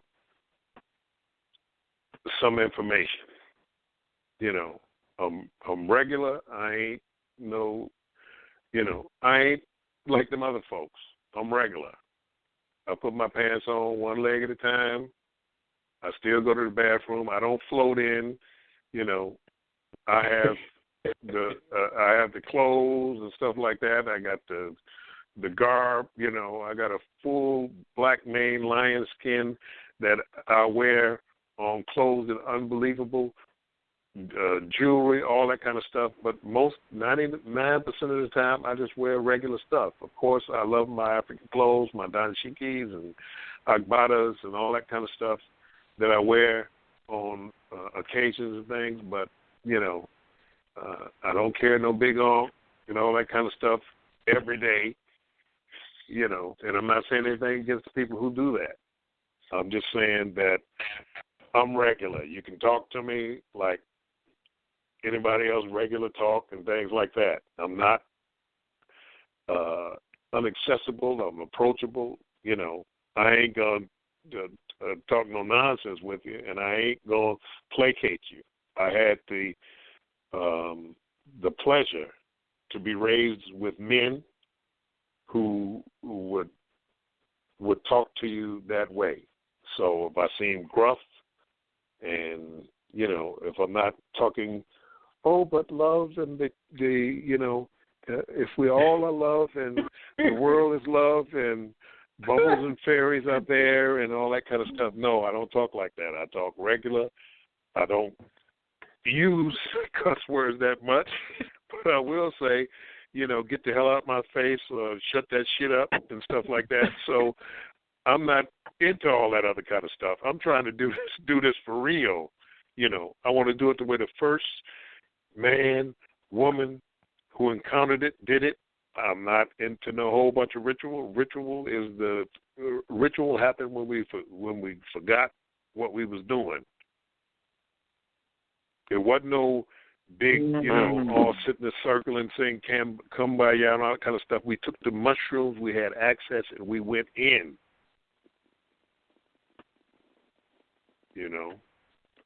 That's all I'm saying. So, we can, I don't know how this is going. One more time, Kilindi@hotmail.com.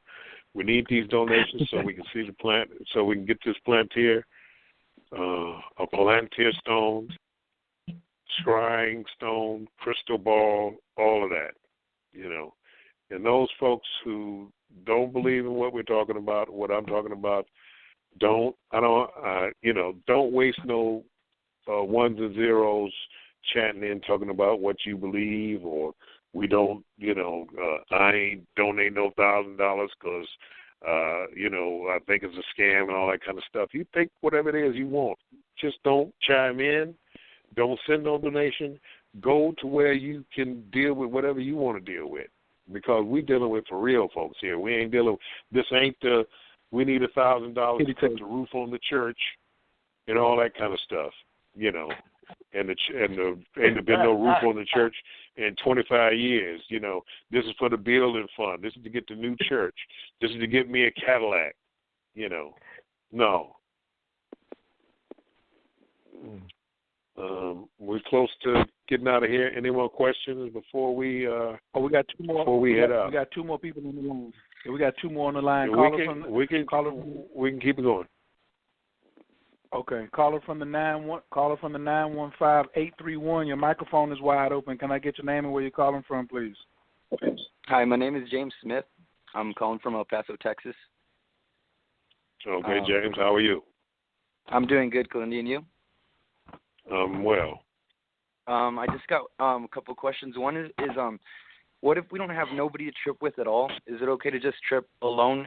I have some experience with DMT. I've done about 3 or 4 trips, do you think it's okay to just go in it alone if we have nobody? Well, mushrooms are DMT. The only thing is that whatever that DMT, have you had breakthrough experiences? Yes. Okay, well, the DMT space that you break through into, where it's only 10 minutes, 15 minutes or whatever with DMT, you'll be in that same space when you get to high dose as you are in the DMT space, except it's going to be 2 hours, 2.5 hours in there. So once you get in, you can't get out. I know. But it's the same. So it's the same space. Yeah. Well, I mean, if you're doing DMT, you've done the breakthrough. Yeah, you can do 5 grams yourself. All right. And then one more thing. It's hard to do anything. But like I say, we recommend having a sitter with you. But many people have done it without a sitter. But you don't have no friends or no buddies or anything like that can come over? No, I got rid of all my old friends. You smoking, you smoking DMT by yourself? Yes. No, you vaping it, or you doing a lighter, or what? Honestly, the way I do it, the way I do it is just with the plastic bottle and then foil on the bottom. Okay. I'm just talking about you do a lighter then. Yeah, I light it from the foil. Yeah, so I read about that guy who dropped one of those volcano lighters or whatever it is, the kind you turn on and it stays on. He dropped it between his legs and burnt all his scrotum and legs and all that stuff up, caught on fire. And he just sat there because he was in DMT. So, you got to be careful with them lighters and stuff. No, I use just a regular big lighter, and then I put the whole dose is in the bottle already, and then I put the lighter down and I just inhale the whole dose in the bottle. But, okay. One more question: Is it okay? Is it okay if we do it in daytime, like with a blindfold? If we can't do it at night? You got a lot of restrictions. You can't do it at night. You can't get no friend to come over. You have to do it. No, I can do it at night. But I was just. You have to do it the way you can do it, but nothing else. Yeah, you can go with a blindfold if you have to. Okay. And then one more thing is can you trip with both the Yiming Zoo and the Transdimensional Crystal, or do you have to go with one at a time? Because I got both of them. You can go with both of them. You just put the Yiming Zoo on and hold the Transdimensional Crystal.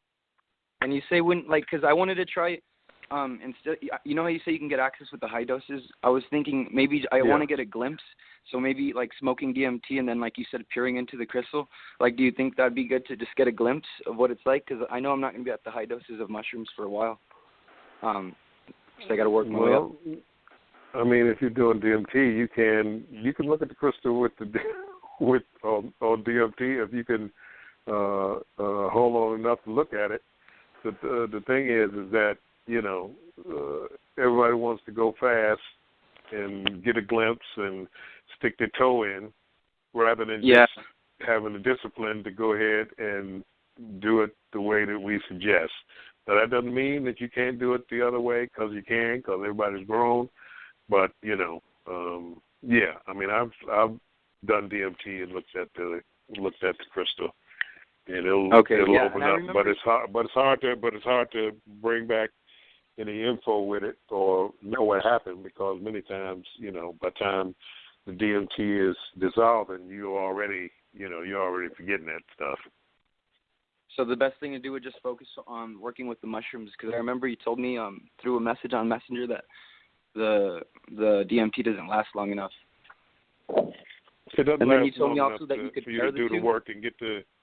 It doesn't last long enough for you to get your sea legs to be able to focus on anything. Yeah. I remember you said that you could pair the two, though, once you start doing the mushrooms. Say that again?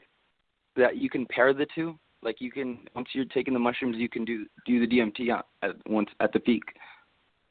Oh, I mean, there are people that do that. I've never done it, to the top of the world, my white heat James Cagney, but I haven't done it as of yet. At some point in time, I want to try that, but I wouldn't be doing that with the crystals and things. I just do it, just to see the experience. And some folks do the LSD at the top of the mushroom trip also, or the top of the LSD trip, do mushrooms. So there's a lot of combinations to do. But, with me, the mushroom will provide almost, any of the other experiences of the other hallucinogens. So, and that's just for my speaking and things like that. I do other stuff which seems sensible to me, so that I can talk about it when I'm doing my lectures and things like that, and be able to convey that I've done this and understand what you're talking about. But I don't deem it necessary to be mixing a whole bunch of things up and stuff like that. I'm not, mixing ketamine and MDMA and taking a little bit of, a couple of tabs of acid and drinking a fifth of Hennessy and doing the rain dance and all that kind of stuff all at the same time. No, I'm not into that because it's not necessary. Okay. All right. That was it. Thank you, and I appreciate it. Thank you for your support. Peace. Okay. Bye. Bye. Thanks, Jim. Peace. Last caller, or the next caller from 919-672. Your mic is wide open. Can I get your name and where you're calling from, please? Peace, everybody. This is El Naji. Peace. Brother Jay, in the North Carolina territory. Peace, Baba Kilindi. Peace. How are you? Pretty good. What about you? I'm doing well. This comment, it's more of a comment. Okay. Right before you got cut off, you mentioned something about not being hardwired. I wanted to comment on that because let's say probably in October, whenever one of our major hurricanes came through, I think it was September, October, I had the pleasure of sitting with this, she's a whole other level of a doctor, but she does a lot of dowsing, pendulum work. And on this protocol, she mentioned, she was talking about cord cutting. She said, cut the cords, get rid of all the cords that are on you. You know what I'm saying? And then she got into the conversation how we're not supposed to have cords connected to us, period. And because, and I was like, well, that makes sense because it's just like if you have a connection. See, one of the things of this age that we just came out of, people think they're supposed to have cords connected to other people. You know what I'm saying? Or other things. And I just tell people to imagine the cords going into a building. If you got 100 cords, 100 people, 50 cords to 50 people going into a building or your body, I mean, what's it going to look like? What is that going to look like? And, we were mentioning emitting signals. We emit signals like Wi-Fi, in order to communicate with one another. But cord connecting is actually, in my opinion, is a tactic to, keep people bound up by creating these cords, because the cords are not really there until people create them. And it definitely keeps people bound in just the concept of thinking that they're supposed to exist, the cord's supposed to exist. And they only gave I know some places gave the cord that whole analogy just for training wheels. Because I know when I go out anywhere, there ain't no cord connected to anything. I never experienced a cord, but it's like to me, it's like a training wheel, But we so past that, and we have to realize everything is everywhere at all times in a sense. When you really tap in, you don't have to connect to anything hardwired, But could you speak to that in terms of it being a tactic? I felt like it was a tactic to have people thinking that way to keep them bound. Well, it's metaphorically alluding to the umbilical cord that is attached between the baby and the mother, and that you have connections to other things attached by the cord, and also the metaphor of the early telephone. It's just like I said, you have children now born who have never made a call on a phone that has a wire because they utilize cell phones. So it's the elusive illusion of having to be connected by something that is physical in the sense of the physicality of the two things that are connected.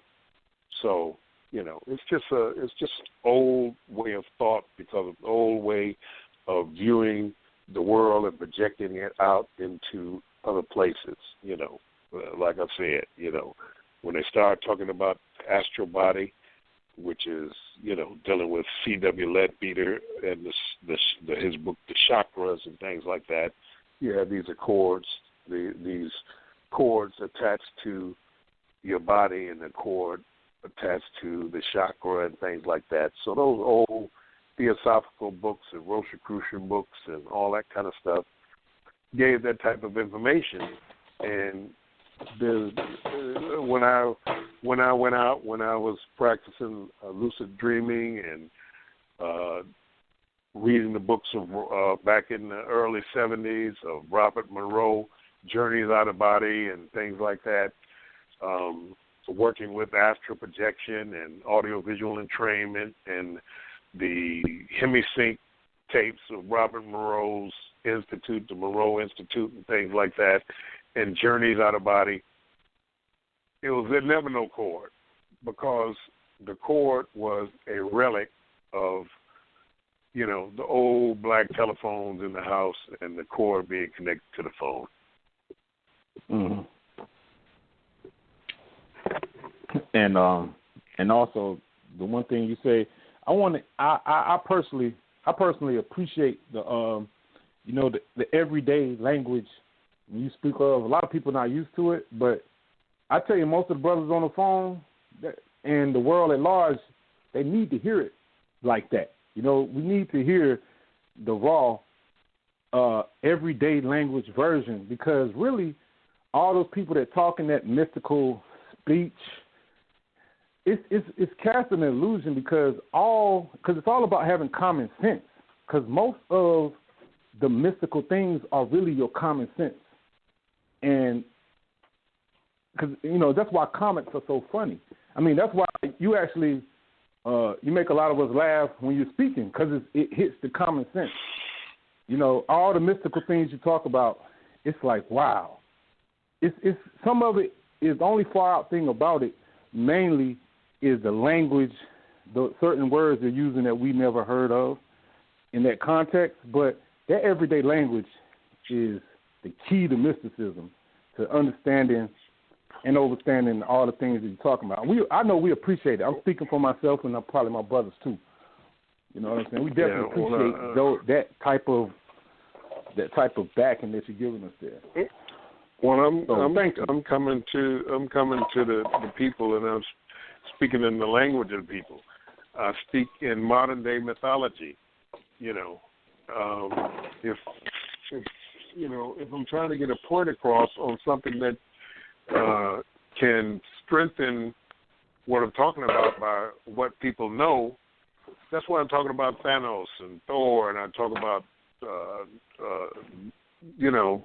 the Star Wars and the Alien movie or something like that, because people know that, and they can make associations with what I'm talking about to strengthen the position of what I'm trying to convey.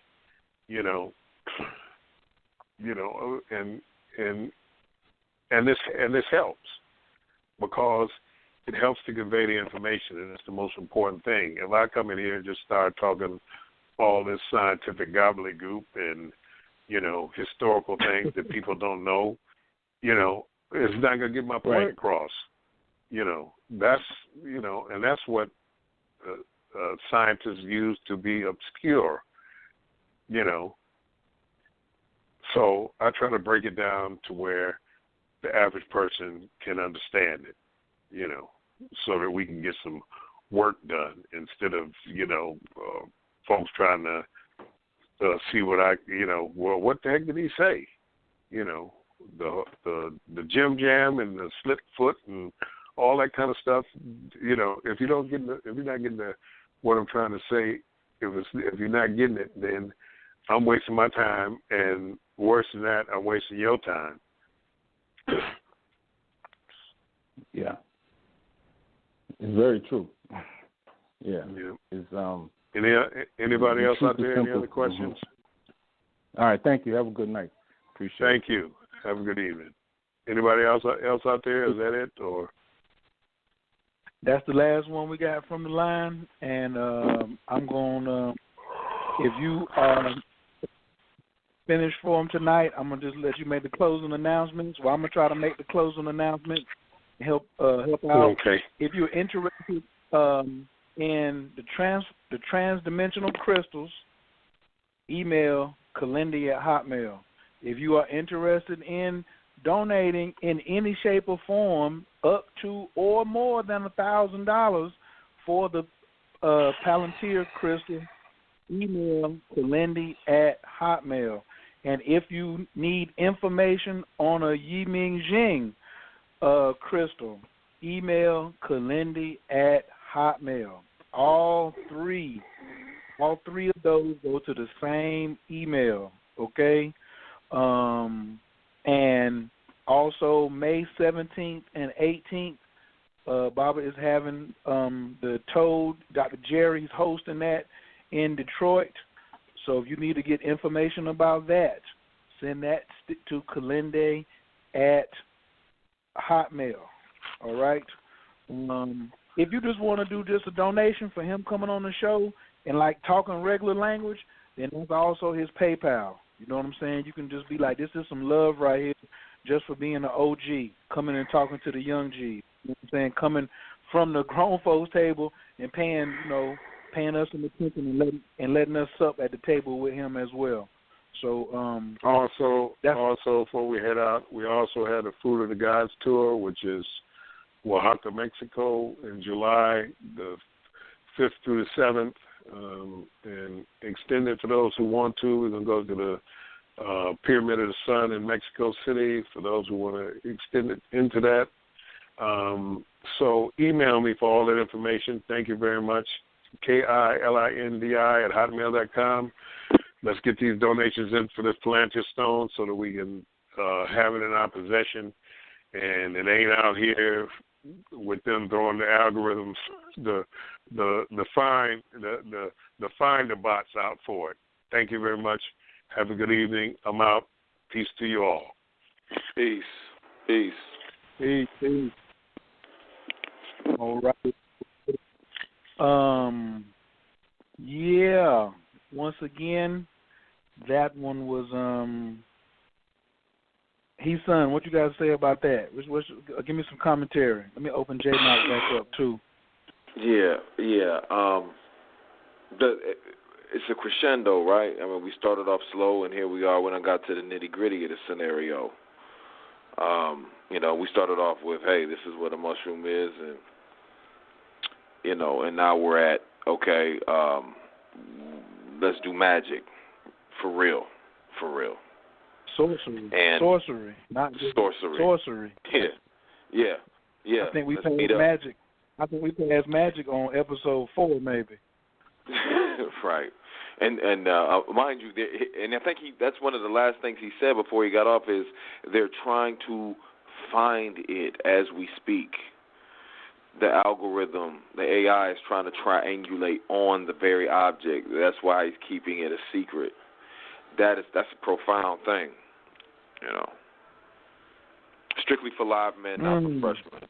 No, that's what Biggie said. Right.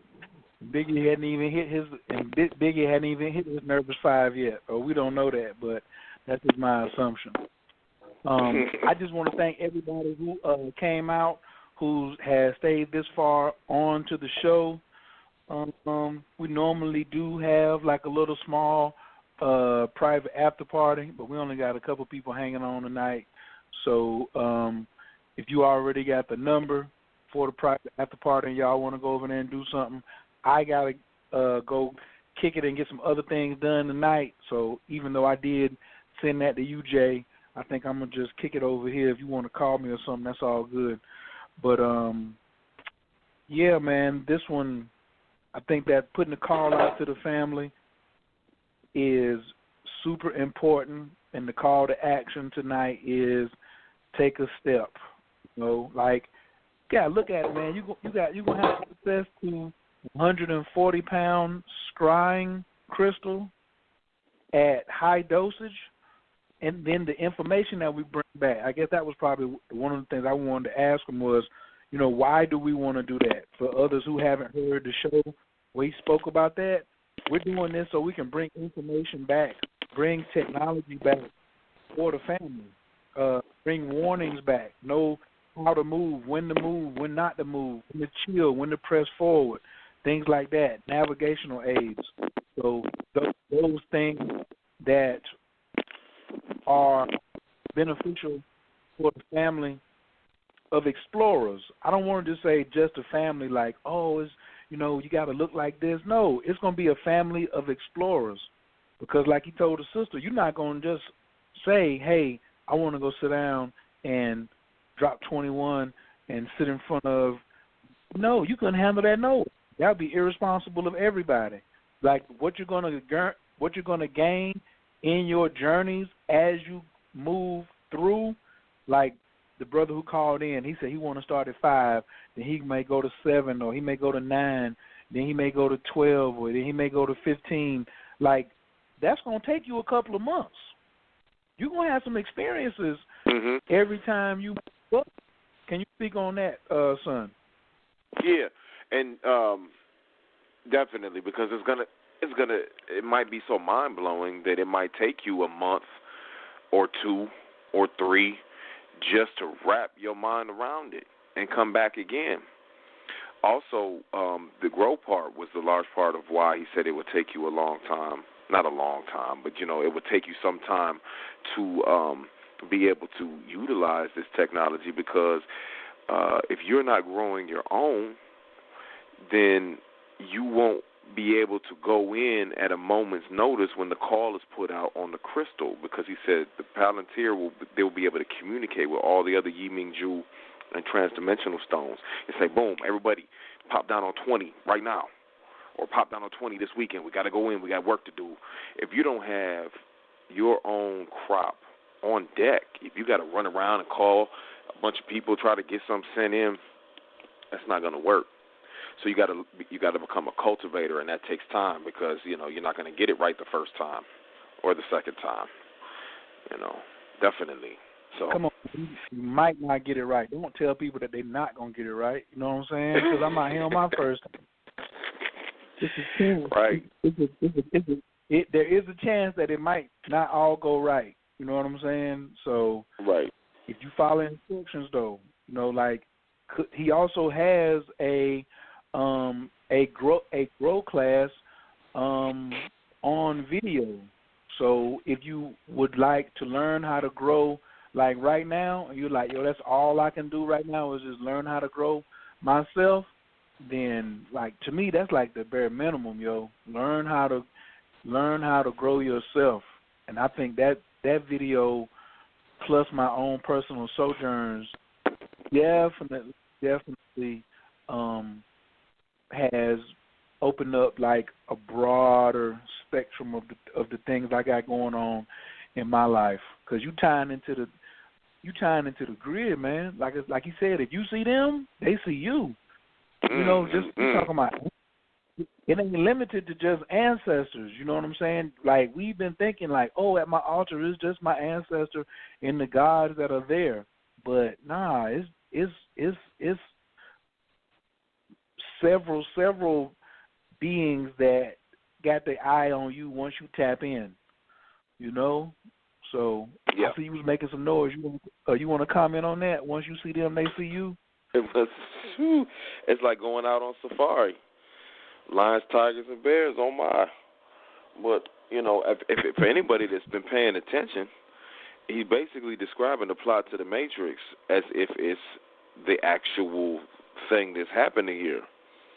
When he says they see you and you see them, he talking about Agent Smith. You know, when they say they're trying to triangulate on the stone, just the same way they were trying to find Zion in the movie and they were digging, he said that's what they're doing right now. Basically, he said you in the Matrix, and it's pretty much the same thing. And he ain't gonna say it, but I'm gonna say it. He's like Morpheus. You know, are you Neo is the question. Are you Neo? You know, I had to do a self-analysis and a gut check when he said, you know, it takes 15 to get in, and you done had a crystal for the whole year. I thought he was talking to me directly. I said, let me get myself together. Let me get myself together. You feel me? Right. So, right. Man. Yeah. Strictly for live ones, like that one back there just keeps on up. You know, like, yeah, you had an experience, but guess what? You need to get past that and keep it moving and let the gates keep opening. You know what I mean? So I'm certainly looking forward to getting back into the game myself.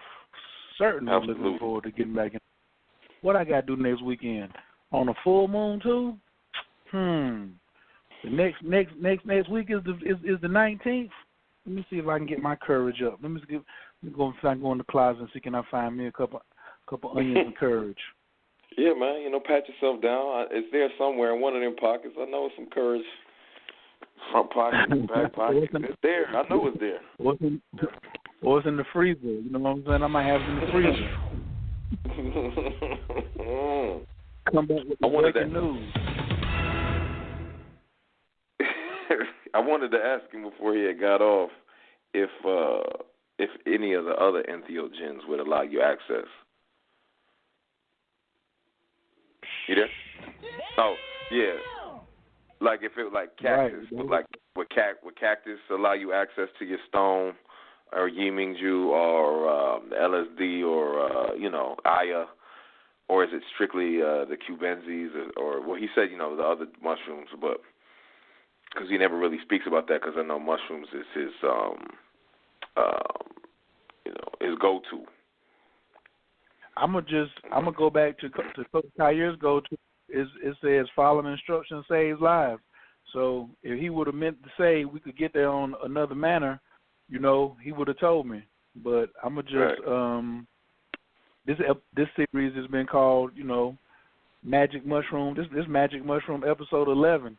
So somebody else gonna have to do a series on the cactus with a cactus expert. You know what I'm saying? Or a series on ayahuasca expert. It's cool, but that's also what I realized. Like when you're going in, you can't go into a jiu-jitsu dojo and ask him about Tai Chi. He's gonna be like, man, go over it. He might have done Tai Chi, but he's gonna be like, won't you go in here? We practicing jiu-jitsu. So. Right. Yeah, I'm just, I'm saying, like I said, having these light bulb moments. Right. So, and what we're going to do is... Ladies and gentlemen, let's get ready to rumble! Right, that's the only thing you need to do. That's it, and make it happen. So, family, I thank y'all for tuning in to Zoom in. We're gonna pick me a nice jam to take it out with, and I got a show coming up called. We're gonna start doing a show called Financial Sorcery. It's just a lot of big things coming, man. Just stay tuned if you're listening to this show. Please be subscribed. Go to coachescloset.com. No E, COACHS closet.com. Put your email address in, so you can keep up with the latest and the greatest coming from yours truly, Coach Khayr. Definitely want to thank everyone that's encouraging me to keep teaching in the spiritual community out here. I really am, whoever sent me that special message today to encourage me to keep teaching, I promise you that I'm going to keep it up. You know what I'm saying? Just like John Wick. So, I am. You know what I mean? So, I really appreciate y'all. You don't know nothing about that. You don't know anything about that right there. Hey, man. That's how you got to speak out to everybody. Just put 5 on. That's all you got to do. And we see y'all in a couple of weeks.